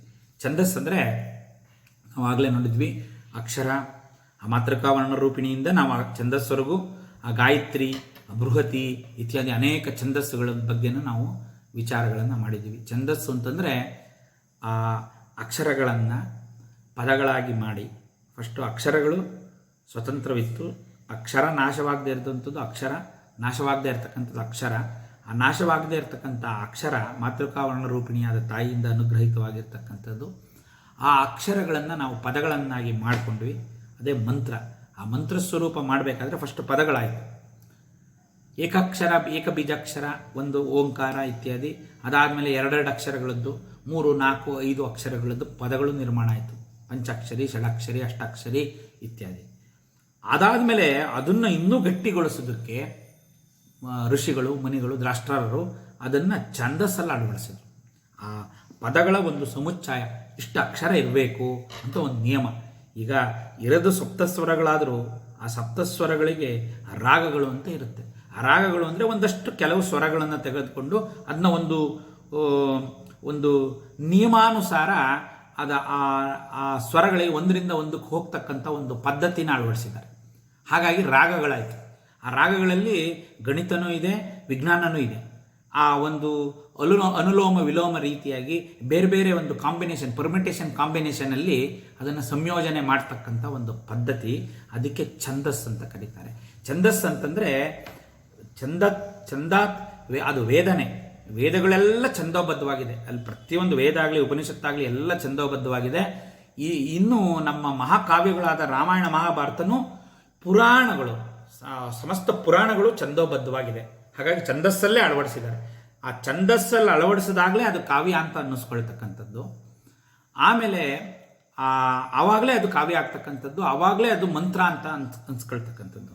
ಆ ಛಂದಸ್ಸಿನ ಒಂದು ಬಂಧ ಇಲ್ಲದೆ ಇದ್ದರೆ ಅದು ಬರೀ ಗದ್ಯ ರೂಪ ಆಗಿಬಿಡುತ್ತೆ, ಗದ್ಯ ಟೆಕ್ಸ್ಟ್ ಅಂತ ಆಗಿಬಿಡುತ್ತೆ. ಆದರೆ ಆ ಛಂದಸ್ಸಲ್ಲಿ ಅಳವಡಿಸಿದಾಗ ಅದಕ್ಕೊಂದು ವಿಶೇಷವಾಗಿರ್ತಕ್ಕಂಥ ಮಂತ್ರಶಕ್ತಿ ಬರುತ್ತೆ. ಆ ಪ್ರತಿಯೊಂದು ಛಂದಸ್ಸಿಗೂ ಒಂದು ಛಂದಾದಿ ದೇವತೆ ಇದೆ. ಆ ಛಂದಾದಿ ದೇವತೆಯ ಹೆಸರಲ್ಲೇ ಆ ಛಂದಸ್ಸನ್ನು ಕರೀತಾರೆ. ಇದು ಹೇಗೆ ಅಂದರೆ ಆ ಮಂತ್ರಶಾಸ್ತ್ರ ಇದೆಯಲ್ಲ, ಮಂತ್ರ ಬಹಳ ಒಂದು ಅದ್ಭುತವಾದ ವಿಜ್ಞಾನ. ಆ ವಿಜ್ಞಾನದಿಂದ ಮೇಲಿರ್ತಕ್ಕಂಥ ಸುಜ್ಞಾನ, ವಿಜ್ಞಾನದ ಪರಿಮಿತಿಗೆ ಅಷ್ಟು ಸಿಗದಲ್ಲೇ ಇರ್ಬೋದು ಇವತ್ತು. ಆ ಬರೀ ಸೌಂಡು ವೈಬ್ರೇಷನಲ್ಲೇ ಇದ್ದಾರೆ. ಇನ್ನು ಅದನ್ನು ಮೀರಿರ್ತಕ್ಕಂಥ ಅನಾಹತದ ಬಗ್ಗೆ ಇನ್ನೂ ವಿಜ್ಞಾನ ಇನ್ನೂ ಪ್ರವೇಶ ಆಗಿಲ್ಲ. ಆಹತ ಶಬ್ದದಿಂದ ಅನಾಹತ ಧ್ವನಿ ತರಂಗಗಳ ಉತ್ಪಾದನೆ ಮಾಡ್ತಕ್ಕಂಥ ಒಂದು ವಿಶೇಷ ಚಮತ್ಕಾರ ಅಂತಲೇ ಹೇಳ್ಬೋದು. ಅದು ನಮಗೆ ಗೊತ್ತಿಲ್ಲ ಇರೋದ್ರಿಂದ, ಅದು ಅರ್ಥ ಆದಾಗ ಅದು ಸೈನ್ಸ್ ಆಗಿಬಿಡುತ್ತೆ. ಅದ್ರ ಬಗ್ಗೆ ನಮಗೆ ಸಂಪೂರ್ಣ ಜ್ಞಾನ ಬಂದರೆ ವಿಜ್ಞಾನ ಆಗುತ್ತೆ. ಅದು ಇಲ್ಲದೆ ಇದ್ದರೆ ಅದು ವಂಡರ್ ಆಗ್ಬಿಡುತ್ತೆ, ಅದು ಮ್ಯಾಜಿಕ್ ಆಗುತ್ತೆ. ಆ ಮ್ಯಾಜಿಕಲ್ ಸ್ಪೆಲ್ ಅಂತಾರೆ, ಯಾಕಂದರೆ ಅದ್ರ ಬಗ್ಗೆ ನಮಗೆ ಗೊತ್ತಿಲ್ಲ, ಆದರೆ ಅದು ಕೆಲಸ ಮಾಡುತ್ತೆ. ಹಾಗಾಗಿ ಅದಕ್ಕೆ ಛಂದಸ್ ಅಂತ ಕರೀತಾರೆ. ಆ ಛಂದಸ್ಸಿಗೆ ಶಕ್ತಿ ಇದೆ. ಆ ಮಂತ್ರ ದೇವತಾ ಸ್ವರೂಪ ಹೆಂಗೆ ಬರುತ್ತೆ ಅಂದರೆ ಮಂತ್ರದಿಂದಲೇ ದೇವತಾ. ಮಂತ್ರಾಧೀನಂತ ದೇವತಾ ಅಂದರೆ ಮಂತ್ರಮಯನೇ ದೇವರು. ಅಂದರೆ ಆ ಮಂತ್ರ ಶಬ್ದಾತೀತ ತರಂಗಗಳ ಒಂದು ಏನಂತ ಕರಿತೀವಿ ನಾವು, ಎನರ್ಜಿ, ಒಂದು ತೇಜಸ್ಸು, ಶಕ್ತಿ ಇದೆಯಲ್ಲ, ಆ ಶಕ್ತಿ ಸ್ವರೂಪನೇ ಆ ಸೌಂಡು ಮತ್ತು ಲೈಟ್. ಆ ಸೌಂಡ್ ಮತ್ತು ಲೈಟು ಆರ್ ಇಂಟರ್ ಕನ್ವರ್ಟಬಲ್ ಅಂತ ಇವತ್ತು ಮೆಟಾಫಿಸಿಕ್ಸ್ ಹೇಳುತ್ತೆ. Sound and lights R inter convertible ಅಂತ. ಅಂದರೆ ದೃಶ್ಯ ಮತ್ತು ವಿಷನ್, ಸೌಂಡ್ ಆ್ಯಂಡ್ ವಿಷನ್ ಬಗ್ಗೆನೂ ನಾವು ಹಿಂದೆ ಮಾತಾಡಿದ್ದೀವಿ. ಆ ಒಂದು ವಿಜ್ಞಾನ ಇವರಿಗೆ ಚೆನ್ನಾಗಿ ಗೊತ್ತಿತ್ತು. ಅದನ್ನು ಆ ಛಂದಸ್ಸಲ್ಲಿ ಅಳವಡಿಸಿದ್ರು. ಛಂದಸ್ಸಲ್ಲಿ ಅಳವಡಿಸಿದಾಗ ನಾವು ಉಚ್ಚಾರ ಮಾಡ್ತಕ್ಕಂಥ ಆಹತ ಶಬ್ದ, ಅದ್ರ ಹಿಂದ್ಗಡೆ ಅನಾಹತ ಶಬ್ದ ತರಂಗಗಳು ಉತ್ಪತ್ತಿಯಾಗಿ ಅದು ಆ ಮಂತ್ರರೂಪ, ಮಂತ್ರಾದಿ ದೇವತೆಯಾಗಿ ಅನಾವರಣಗೊಳ್ಳುತ್ತೆ. ನಮಗೆ ಅದನ್ನು ನೋಡೋಕ್ಕೆ ಕಣ್ಣಿಲ್ಲ. ನಮಗೆ ಆ ಶಕ್ತಿ ಬಂದರೆ, ಅಂದರೆ ಯೋಗಾದಿ ಸಾಧನೆಗಳ ಮಾಡಿದವ್ರಿಗೆ, ಯೋಗಿಗಳಿಗೆ, ಎಷ್ಟೋ ಜನಿಗೆ ಆ ಶಕ್ತಿ ಸರ್ವೇ ಸಾಮಾನ್ಯವಾಗಿರುತ್ತೆ. ಆ ಥರ ಶಕ್ತಿ ಇರೋರೇ ಈ ಒಂದು ಯಾವುದಾದ್ರೂ ಒಂದು ದೇವಸ್ಥಾನಕ್ಕೆ ಹೋದರೆ ಇಲ್ಲಿ ದೇವತಾ ಸಾನ್ನಿಧ್ಯ ಇದೆಯಾ ಇಲ್ವಾ ಹೇಳ್ತಾರೆ. ಎಷ್ಟೋ ಜನ ಈಗ ಅದು ಆ ಸಂವೇದನಾ ಶಕ್ತಿ ಇರೋರಿಗೆ ಗೊತ್ತು, ಇಲ್ಲಿ ಈ ಜಾಗದಲ್ಲಿ ಒಳ್ಳೆ ವೈಬ್ರೇಷನ್ ಇದೆ ಅಂತಾರೆ. ಈಗ ಇಲ್ಲಿ ಬಂದರೆ ಭಾಳ ನಮಗೆ ನೆಮ್ಮದಿ ಆಗುತ್ತೆ, ತುಂಬ ಚೆನ್ನಾಗಿದೆ ಇಲ್ಲಿ ವೈಬ್ರೇಷನ್ ಅಂತಾರೆ. ಅದು ತುಂಬಾ ಕ್ಷುಲ್ಲಕವಾಗಿ ವಿಧಾನದಲ್ಲಿ ಹೇಳ್ತಕ್ಕಂಥದ್ದಾಯಿತು. ಅದನ್ನು ಮೀರಿರ್ತಕ್ಕಂಥದ್ದು. ಹಾಗಾಗಿ ಆ ದೇವತಾ ಸ್ವರೂಪ ಶಕ್ತಿ ಬರೋದೇ ಆ ಛಂದಸ್ಸಿಂದ. ಪ್ರತಿಯೊಂದು ಛಂದಸ್ಸಿಗೆ ಒಂದು ದೇವತೆ ಅಂತ ಇದೆ, ಅದನ್ನು ಛಂದಾದಿ ದೇವತೆ ಅಂತ ಕರೀತಾರೆ. ಅದರಲ್ಲಿ ಪ್ರಧಾನವಾಗಿರ್ತಕ್ಕಂಥ ಗಾಯತ್ರಿ ಛಂದಸ ಮಾತೆ. ಆ ಗಾಯತ್ರಿ ಛಂದಸ್ಸು ಅಷ್ಟು ಅದ್ಭುತವಾಗಿರ್ತಕ್ಕಂಥ ಶಕ್ತಿಯುತವಾದ ಛಂದಸ್ಸು. ಆ ಗಾಯತ್ರಿ, ಸಾವಿತ್ರಿ ಎಲ್ಲ ಸ್ವರೂಪ ಈ ತಾಯಿ. ಈ ಛಂದಸ್ಸು ಸಾರ ಅಮ್ಮನವರ ಶಕ್ತಿಯಿಂದಲೇ ಬಂದಿರತಕ್ಕಂಥದ್ದು. ಆ ಮೂಲ ಶಕ್ತಿ ಅಮ್ಮನವರು. ಆ ನಾದಾಂತ ಸ್ಥಿತಿ ಇದೆಯಲ್ಲ, ಆ ನಾದ ಪ್ರಕಟ ಆಗೋಕ್ಕೆ ಮುಂಚೆ ನಾದಾಂತ ಅಥವಾ ನಾದ ಬರೋದಕ್ಕೆ ಮುಂಚಿನ ಸ್ಥಿತಿ, ಪರಾಪಶ್ಯಂತಿ ಮಧ್ಯಮ ವೈಖರಿ ವಾಕ್ ಸ್ವರೂಪ ನೋಡಿದ್ದೀವಲ್ಲ, ಆ ಸ್ವರೂಪ ಬರಬೇಕಂತಂದರೆ ಅದು ನಮಗೆ ಪ್ರಕಟವಾಗಿ ನಾವು ಉಪಯೋಗಕ್ಕೆ ಬರುತ್ತಾ ಇರ್ತಕ್ಕಂಥ ಸ್ಥಿತಿ ಇದೆಯಲ್ಲ, ವೈಖರಿ ವಾಕ್ ಸ್ವರೂಪ ಇದೆ. ವೈಖರಿ ಅಂದರೆ ಭಾಷೆ ಆಗ್ಬಿಟ್ಟು ವಾಕ್ಕಾಗಿ ಬಂತಲ್ಲ ಆಚೆ. ಆ ಭಾಷೆ ರೂಪ ತಾಳಿ ವಾಕ್ಕಾಗಿ ಆಚೆ ಬಂದಿರತಕ್ಕಂಥ ಒಂದು ಶಬ್ದ ಇದೆ. ಅದಕ್ಕೆ ಮೊದಲೇ ನಾವು ಶಬ್ದ ಬ್ರಹ್ಮ ಅಂತ ಕರೆದು ಬಿಡ್ತೀವಿ. ಅದ್ರ ಮೂಲಕನೇ ನಾವು ಹೋಗ್ತಕ್ಕಂಥದ್ದು. ಈ ಶಬ್ದ ಬ್ರಹ್ಮನೇ ಉಪಾಸನೆ ಮಾಡ್ಕೊಂಡೇ ಹೋಗ್ತಕ್ಕಂಥದ್ದು. ಅದಕ್ಕೆ ಛಂದಸ್ಸು ಅಂತಕ್ಕಂಥದ್ದು ಬಹಳ, ಎಷ್ಟು ಛಂದಸ್ಸಿದೆಯೋ ಅಷ್ಟು ಛಂದಸ್ಸಿಗೂ ಆ ಛಂದಾದಿ ದೇವತೆ ಇರ್ತಾಳೆ. ನಾನು ಅನೇಕ ಜನರನ್ನು ನೋಡಿದ್ದೀನಿ, ಅವರಿಗೆ ಸಂಸ್ಕೃತನೇ ಗೊತ್ತಿಲ್ಲ. ಸಂಸ್ಕೃತ ದೊಡ್ಡ ದೊಡ್ಡ ಪಂಡಿತರಿದ್ದಾರೆ, ಅವರಿಗೆ 4 ಅಕ್ಷರ ಬರೆಯೋಕ್ಕೆ ಬರಲ್ಲ. ಅಲ್ಲ, ನಾವು ಅನ್ಯಥ ತಪ್ಪು ಭಾವಿಸಬಾರ್ದು. ನಾನು ಉದ್ದೇಶ ಏನು ಹೇಳಬೇಕಂತಿದ್ದೀನಿ ಅಂದರೆ, ಆ ನಿರಕ್ಷರ ಕುಕ್ಷಿಗಳಾಗಿರ್ತಾರೆ, ಸಂಸ್ಕೃತ ಜ್ಞಾನ ಇಲ್ಲ, ಅವ್ರ ಬಾಯಿಂದ ಆ ಮಂತ್ರ ಸ್ಫುರಣೆ ಆಗುತ್ತೆ. ಆ ಮಂತ್ರ ಸ್ಫುರಣೆ ಆಗಿ ಅವರು ಛಂದಸ್ಸಲ್ಲಿ ಲೀಲಾಜಾಲವಾಗಿ ಬರಿತಾ ಹೋಗ್ತಾರೆ. ನಾನು ಅಂಥ ಒಬ್ಬರು ಮಹಾನ್ ವ್ಯಕ್ತಿ ಇದ್ದಾರೆ, ಅನೇಕ ಪುಸ್ತಕಗಳನ್ನು ಬರೆದಿದ್ದಾರೆ. ಇಲ್ಲೇ ಚಿಕ್ಕಮಗಳೂರಲ್ಲಿದ್ದರು, ಈಗ ಬೆಂಗಳೂರಲ್ಲಿದ್ದಾರೆ. ದೇವಾಂಶ ಸಂಭೂತರು. ಅವರು SBI ಬ್ಯಾಂಕಲ್ಲಿ ಕೆಲಸ ಮಾಡ್ತಿದ್ದರು. ರಿಟೈರ್ಡ್ ಆದಮೇಲೆ ಇದ್ದಕ್ಕಿದ್ದಂಗೆ ಅವರಿಗೆ ಯಾವ ಸಂಸ್ಕೃತನೂ ಬರಲ್ಲ, ಇದ್ದಕ್ಕಿದ್ದಂಗೆ ನಿರರ್ಗಳವಾಗಿ ಬರೆಯೋಕ್ಕೆ ಶುರು ಮಾಡಿದರು. ಆಮೇಲೆ ಅವರು ಎಲ್ಲ ಷಟ್ಪದಿಗಳಲ್ಲಿ ರಾಮಾಯಣನ ಮಹಾರಾಮ ಅವ್ರ ತಂದೆ ರಾಮಾಯಣ ಅದನ್ನು ಬರೆದಿದ್ದರು. ಅಲ್ಲಿ ರಾಮಾಯಣದಲ್ಲಿ ಷಟ್ಪದಿಗಳಲ್ಲಿ ರಾಮಾಯಣ ಬರೆದರು ಅವ್ರ ತಂದೆ. ಆಮೇಲೆ ಇವರು ನಿರರ್ಗಳವಾಗಿ ಆ ಥರ ಎಲ್ಲ ರಚನೆ ಮಾಡಿ ಶಂಕರರ ಮೇಲೆ ಎಲ್ಲ ಇವ್ರ ಮೇಲೆ ತುಂಬ ಅದ್ಭುತವಾಗಿರ್ತಕ್ಕಂಥ ಕಾವ್ಯಗಳನ್ನು ಇವಾಗಲೂ ನಿರಂತರವಾಗಿ ಬರೀತಾ ಇದ್ದಾರೆ. ಪ್ರತಿ ಸತಿ ಈ ಲಲಿತಾ ಸಹಸ್ರದ ಮೇಲೆ 3 ವಾಲ್ಯೂಮ್ ಪುಸ್ತಕ ಬರೆದಿದ್ದಾರೆ. ಅವ್ರ ಹೆಸರು ಹೇಳಿದರೆ ಏನು ತಪ್ಪಾಗಲ್ಲ, ರತ್ನಾಕರ ಭಟ್ರು ಅಂತ. ದೇವಾಂಶ ಸಂಭೂತರು ನಮ್ಮ ಗುರುಗಳು. ಅವರು ಈಗ ಬೆಂಗಳೂರಲ್ಲಿದ್ದಾರೆ. ಅಷ್ಟು ಅವರು ಹೆಂಗೆ ಬರುತ್ತೆ ಅಂತ ಅನೇಕ ನನ್ನ ಕಣ್ಣು ಮುಂದೆನೇ ವಿಷ್ಣು ಸಹಸ್ರನಾಮ ಅದನ್ನು ಅದ್ರ ಬಗ್ಗೆ ಬರೆದಿದ್ರು. ವಿಚಾರ ಮಾಡ್ತಾ ಇರ್ಬೇಕಾದ್ರೆ ಆದಿತ್ಯ ಹೃದಯದ ವಿಚಾರ ಬಂತು. ಆದಿತ್ಯ ಹೃದಯನೂ ಈ ಥರ ನೀವು ಯಾಕೆ ಈ ಥರ ಬಾಮಿನಿ ಷಟ್ಪದಿಯಲ್ಲಿ ಬರೀಬಾರ್ದು ಅಂತ ಸುಮ್ಮನೆ ಅವ್ರ ಮನೇಲಿ ವಿಚಾರ ಮಾಡ್ತಾ ಇರ್ಬೇಕಾದ್ರೆ ಅದೇನೋ ಗೊತ್ತಿಲ್ಲ, ವಾಪಸ್ ಬಂದು ಒಂದು 3 ತಿಂಗಳಾದಮೇಲೆ ಫೋನ್ ಬಂತು, ಬನ್ನಿ ಅಂದರು. ಏನು ಅಂದರೆ, ನೀವು ಹೇಳಿದ್ದು ಆಗಿದೆ ನೋಡಿ, ನಿಮ್ಮ ಮೂಲಕ ಅದು ಎಷ್ಟು ಔದಾರ್ಯ ಅವ್ರದ್ದು, ನಿಮ್ಮ ಮೂಲಕ ಪ್ರೇರಣೆ ಆಗಿದ್ದು, ಬನ್ನಿ ಇಲ್ಲಿ ಅಂತೇಳಿ ಫಸ್ಟು ನನಗೆ ಆದಿತ್ಯ ಹೃದಯನ ಬಾಮಿನಿ ಷಟ್ಪದಿಯಲ್ಲಿ ಬರೆದಿದ್ದಾರೆ. ಈ ಪುಸ್ತಕ ಬಿಡುಗಡೆ ಆಗಿದೆ, ಭಾಳ ಅದ್ಭುತವಾಗಿ ಬರೆದಿದ್ದಾರೆ. ನಾನು ಅವ್ರಿಗೆ ಕೇಳಿದೆ, ನನಗೆ ಭಾಳ ಆಶ್ಚರ್ಯ ಆಯಿತು. ಎಲ್ಲ ಚಂದ, ಒಂದೊಂದು ನಾಮನೂ ಚಂದೋಬದ್ಧವಾಗಿದೆ. ಬಾಮಿನಿ ಷಟ್ಪದಿಯಲ್ಲಿ ಎಲ್ಲ ಬರೆದಿದ್ದಾರೆ ಕ್ಲೀನಾಗಿ. ಹೆಂಗೆ ಬರೀತೀರಾ ಅಂತ ನಾನು ಕೇಳಿದೆ. ಅದಕ್ಕೆ ಲಘು ಗುರು ಎಲ್ಲ ನಾವು ವ್ಯಾಕರಣ ಓದಿದ್ರೆ ಅದು ಏನು ಅಂತ ನಮ್ಗೆ ಅರ್ಥ ಆಗುತ್ತೆ. ಈಗ ಇಲ್ಲೇ ತಗೊಳ್ಳಿ, ಈಗ 16 ಅಕ್ಷರದ್ದು 2 ಇದನ್ನೇನು ಆ ಅಕ್ಷರಗಳನ್ನು ಬರಿಬೇಕಾದ್ರೆ, ಈ ನಾಮಗಳನ್ನು ಬರಿಬೇಕಾದ್ರೆ ಲೆಕ್ಕಾಚಾರ ಮಾಡಿ ಬರೆಯೋಕ್ಕಾಗತ್ತೆ ನಾವು. ಇದು ಆ 16 ಅಕ್ಷರ ಬಂತು, ಆಯಿತು, ಮೊದಲನೇ ಪಾದ, ಇದು 2ನೇ ಪಾದ, ಅದಕ್ಕೆ ಯಾವ್ಯಾವ ಶಬ್ದಗಳು ನಾಮ ನಿಕ್ಷೇಪ ಮಾಡಬೇಕು ಅಂತ ಈ ಕ್ಯಾಲ್ಕುಲೇಷನ್ ಮಾಡೋಕ್ಕೆ ಹೋದರೆ ಪದಕ್ಕೆ ಮ್ಯಾಚ್ ಆಗಬೇಕಲ್ಲ. ಈ ಥರ ಅದಾಗೋದಿಲ್ಲ. ನಾನು ಅವ್ರಿಗೆ ಕೇಳಿದೆ ಹೇಗೆ ಬರ್ತಿದ್ದೆ. ಇಲ್ಲಮ್ಮ, ನಂದೇನೂ ಇಲ್ಲ, ನಾನು ಪಾಪ ಅವರು ತುಂಬ ಸರಳ ಸಜ್ಜನ, ಒಳಗಡೆ ಆ ತಾಯಿ ಅವಳ ಪ್ರೇರಣೆ, ನಂದೇನೂ ಇಲ್ಲ, ಎಲ್ಲ ಅವಳದ್ದಷ್ಟೇ. ನಾನು ಬರೀ ಲಿಪಿಕಾರ ಕುಮಾರವ್ಯಾಸ ಅಂತ ದೊಡ್ಡ ದೊಡ್ಡ ಕವಿಗಳು ಹಾಗೆ ಹೇಳ್ತಾರೆ, ಹಾಗಾಗಿ ನಂದೇನೂ ಇಲ್ಲ ಅಂತ ಹೇಳಿದ್ರು. ನಾನು ಆವಾಗ ಕೂತಿದ್ದೆ, ಅವ್ರ ಮಗನೂ ಅಲ್ಲಿ ಪಕ್ಕದಲ್ಲಿ ಕೂತಿದ್ರು. ನಾನು ಇದನ್ನು ಹೆಂಗೆ ಮಾಡ್ತೀರಾ ಅಂತ ನನಗೊಂಥರ ಕುತೂಹಲ ಇದೆ, ಹೆಂಗೆ ಮಾಡ್ತೀರಾ ಅಂತ. ಅವ್ರ ಮಗ ಅಲ್ಲಿ ಕೂತಿದ್ದವ್ರು ಒಂದು ಮಾತು ಹೇಳಿದ್ರು ನನಗೆ ಇವತ್ತು ನನ್ನ ತಲೆಯಲ್ಲಿದೆ. ಅದು ಆ ಥರ ಎಲ್ಲ ನೀವು ಎಲ್ಲ ಲೆಕ್ಕ ಹಾಕೊಂಡೇನೂ ಮಾಡೋಕ್ಕಾಗೋದಿಲ್ಲ. ಅದನ್ನು ನೀವು ಸುಮ್ಮನೆ ಅದು ಸ್ಫುರಣೆ ಆಗುತ್ತೆ, ಒಳಗಡೆ ಅಂತಃಸ್ಫುರಣೆ ಆಗುತ್ತೆ, ಅದನ್ನು ಬರಿತಾ ಹೋಗೋದಷ್ಟೇ. ಆಮೇಲೆ ನೀವು ಬೇಕಾದ್ರೆ ಚೆಕ್ ಮಾಡ್ಕೊಳ್ಳಿ, ಒಂದು ಅಕ್ಷರ ವ್ಯತ್ಯಾಸ ಇರಲ್ಲ, ಎಲ್ಲ ಚಂದೋಬದ್ಧವಾಗೇ ಇರುತ್ತೆ ಅಂತ. ಹೇಗೆ ಸಾಧ್ಯ ಅಂದೆ ನಾನು. ನಮ್ಮ ಕೈಲಿ ಏನಿದೆ ಸರ್, ಆ ಚಂದಾದಿ ದೇವತೆ ಆ ತಾಯಿದು, ಅವಳ ಅನುಗ್ರಹ ಇದ್ದರೆ ಅದಾಗುತ್ತೆ ಅಂತ ಭಾಳ ಅದ್ಭುತವಾಗಿ ಮಾತು ಹೇಳಿದ್ರು. ಆ ಚಂದಾದಿ ದೇವತೆ ಒಳಗಡೆ ನುಡಿಸ್ತಾಳೆ. ವೈಖರಿ ವಾಕ್ಸ್ವರೂಪ ಶಬ್ದ ಬ್ರಹ್ಮ ಅಂತ ಯಾಕಂತಾರೆ ಅಂತ ನಮ್ಗೆ ಆವಾಗ ಅರ್ಥ ಆಯಿತು. ವಿಷಯಾಂತರ ಆಗುತ್ತೆ. ಆದರೂ ಇವೆಲ್ಲ ತಿಳ್ಕೋಬೇಕು. ಇಲ್ಲಿ ಮುಂದೆ ಬರ್ತಕ್ಕಂಥ ನಾಮಕ್ಕೆ ಛಂದಸ್ಸಾರ, ಶಾಸ್ತ್ರಧಾರ, ಮಂತ್ರಸಾರ ಯಾಕೆ ಬಂತು ಅಂತಂದರೆ, ಇದು ಒಂದು ಸಾಮಾನ್ಯವಾದ ವಿಚಾರ ಅಲ್ಲ. ಆ ವಿಶ್ವಾಮಿತ್ರನಾಗಿ ಅವನು ಗಾಯತ್ರಿ ಛಂದಸ್ಸಲ್ಲಿ ಇಂಥ ಒಂದು ಮಂತ್ರವನ್ನು ಮಾಡ್ತಾನೆ ಅಂತಂದರೆ, ಗಾಯತ್ರಿ ಛಂದಸ್ಸಲ್ಲಿ ಆ ಸವಿತೃ ಮಂತ್ರ ಅಳವಡಿಸ್ತಾ ಅಂದರೆ ಸಾಮಾನ್ಯದ ಕೆಲಸ ಅಲ್ಲ, ಸಾಮಾನ್ಯ ರಿಸರ್ಚ್ ಅಲ್ಲ, ಅದು ಸಾಮಾನ್ಯವಾದ ಒಂದು ಆವಿಷ್ಕಾರ ಅಲ್ಲ. ಅದು ಈ ಥರ ಮಾಡಿದ್ದಾರೆ. ಇಲ್ಲಿ ಆ ಛಂದಸ್ಸಾರ ಅಂತ ಯಾಕೆ ಇಷ್ಟೆಲ್ಲ ಹೇಳಿದೆ ಅಂತಂದರೆ, ಆಹ್ಲಾದವನ್ನು ಉಂಟು ಮಾಡುತ್ತೆ ಅಂತಕ್ಕಂಥದ್ದು. ಆ ಛಂದಸ್ಸಲ್ಲಿ ಅಳವಡಿಸಿದಾಗ ಆನಂದ ಸ್ವರೂಪ, ಅದರಿಂದ ದೇವತೆಗಳಿಗೆ ಆನಂದ ಆಗುತ್ತೆ. ಆ ಛಂದಸ್ಸಿದ್ರೆ ಮಾತ್ರ ಅಕ್ಷರ, ಗಣ, ಸಂಖ್ಯೆ ಇದನ್ನು ಕ್ಷಿಪ್ತ ಮಾಡಿ ಆ ಪಾದರೂಪವನ್ನು ನಿರ್ಣಯ ಮಾಡುವುದು ಅಂತ ಅರ್ಥ. ಅಂದರೆ ಕಾಲ, ಗೇಯ, ಪರಿಮಾಣ ರೂಪವಾದ ವಸ್ತುನಿಷ್ಠವಾದ ಜಗತ್ತಿನ ಸಾರವು ಆ ಪರಬ್ರಹ್ಮ ಸ್ವರೂಪಿಣಿಯಾದ ಆ ಶ್ರೀದೇವಿ ಆಗಿದ್ದಾಳೆ ಅಂತಕ್ಕಂಥದ್ದು ಛಂದಸ್ಸಾರ ಅಂತ. ಆ ಛಂದಸ್ಸಿನ ಸಾರ ಆಗಿದ್ದಾಳೆ. ಆ ಛಂದಸ್ಸಿನ ತಾಯಿ, ಮಾತೃಕಾ ಸ್ವರೂಪಿಣಿಯಾದ ಗಾಯತ್ರಿ ಛಂದಸ ಮಾತೆ, ಆ ಗಾಯತ್ರಿನೇ ಇವಳು ಸ್ವರೂಪ. ಆಗಿರೋದ್ರಿಂದ ಈ ತಾಯಿ ಛಂದಸ್ಸಾರ. ಅಂದರೆ ಗಾಯತ್ರಿ ಅಂದರೆ ಗಾಯತ್ರಿ ಮೊದಲುಗೊಂಡ ಸಮಸ್ತ ಛಂದಸ್ಸುಗಳು, ಬೃಹತಿ ಇತ್ಯಾದಿ ಅನೇಕ ನೂರಾರು ಸಾವಿರಾರು ಛಂದಸ್ಗಳಿದೆ. ಅದರ ಸ್ವರೂಪ, ಅದರ ಸಾರ ಈ ತಾಯಿ ಆಗಿದ್ದಾಳೆ ಅಂತ. ಸಾರ ಅಂದರೆ ಎಸೆನ್ಸ್ ಅಂತ.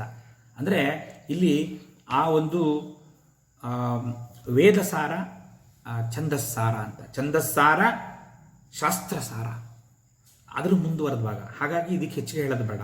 ಇಲ್ಲಿ ಶಾಸ್ತ್ರಸಾರ ಅಂದರೆ ಶಾಸ್ತ್ರನೇ ವೇದ, ವೇದ ಒಂದೇ ಶಾಸ್ತ್ರ, ಇನ್ಯಾವುದು ಶಾಸ್ತ್ರ ಅಲ್ಲ. ಶ್ರುತಿ ಸ್ಮೃತಿ ಪುರಾಣ ಮತ್ತು ಧರ್ಮಶಾಸ್ತ್ರ ಇತ್ಯಾದಿ ಅನೇಕ ಶಾಸ್ತ್ರಗಳೇನಿದ್ದಾವೆ, ಆ ಶಾಸ್ತ್ರಗಳ ಸಾರ ಈ ತಾಯಿ ಆಗಿರೋದ್ರಿಂದ ಛಂದಸ್ಸಾರ, ಶಾಸ್ತ್ರಸಾರ. ಶಾಸ್ತ್ರಸಾರ ಈ ಶಾಸ್ತ್ರೋಪನಿಷತ್ವಾತ್ ಶಾಸ್ತ್ರೋಪನಿಷತ್ ಅಂತ ಇದೆ. ಇರಲಿ, ಒಟ್ಟು ಅನೇಕ ಶಾಸ್ತ್ರಗಳಿದೆ. ನಾನು ಅದ್ರ ಬಗ್ಗೆ ಹಿಂದೆ ತುಂಬಾ ಮಾಡಿದ್ದೀವಿ. ಈಗ ಪ್ರತ್ಯೇಕವಾಗಿ ಅದಕ್ಕೆ ಹೇಳೋದಕ್ಕೆ ಅಗತ್ಯ ಇಲ್ಲ. ವ್ಯಾಕರಣಶಾಸ್ತ್ರ, ಛಂದಸ್ಶಾಸ್ತ್ರ, ಜ್ಯೋತಿಷ್ಯಶಾಸ್ತ್ರ, ಮೀಮಾಂಸಾಶಾಸ್ತ್ರ, ನ್ಯಾಯಶಾಸ್ತ್ರ, ಭೂಗರ್ಭಶಾಸ್ತ್ರ, ಶಿಲ್ಪಶಾಸ್ತ್ರ ಇತ್ಯಾದಿ ಅನೇಕ ಶಾಸ್ತ್ರಗಳು ಏನಿದೆ, ಅಷ್ಟು ಶಾಸ್ತ್ರಗಳ ಸಾರ ಈ ತಾಯಿ. ಆದ್ದರಿಂದ ಶಾಸ್ತ್ರಸಾರ, ಮಂತ್ರಸಾರ. ಈ ಅನುಬಂಧ ನೋಡಿ, ಛಂದಸ್ಸಾರ, ಶಾಸ್ತ್ರಸಾರ, ಮಂತ್ರಸಾರ. ಮಂತ್ರಗಳಿಗೂ ಛಂದಸ್ಸಿಗೂ ಅನುಬಂಧ ಇದೆ. ಛಂದಸ್ಸಿಂದಲೇ ಶಾಸ್ತ್ರ ಆಗಿದೆ, ಶಾಸ್ತ್ರಗಳಿಂದಲೇ ವೇದ ಬಂದಿದೆ.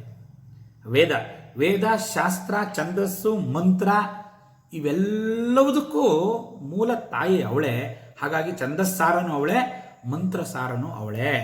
ಮಂತ್ರಸಾರ ಅಂದರೆ ಮನನಾತ್ರಾಯತೇತಿ ಮಂತ್ರ. ಮಂತ್ರದ ಬಗ್ಗೆ ಸಾಕಷ್ಟು ಹಿಂದೆ ಎಲ್ಲ ಚರ್ಚೆ ಮಾಡಿರೋದ್ರಿಂದ ಅದು ಮತ್ತೆ ವಿಸ್ತಾರ ಮಾಡಲಿಕ್ಕೆ ಹೋಗಲ್ಲ.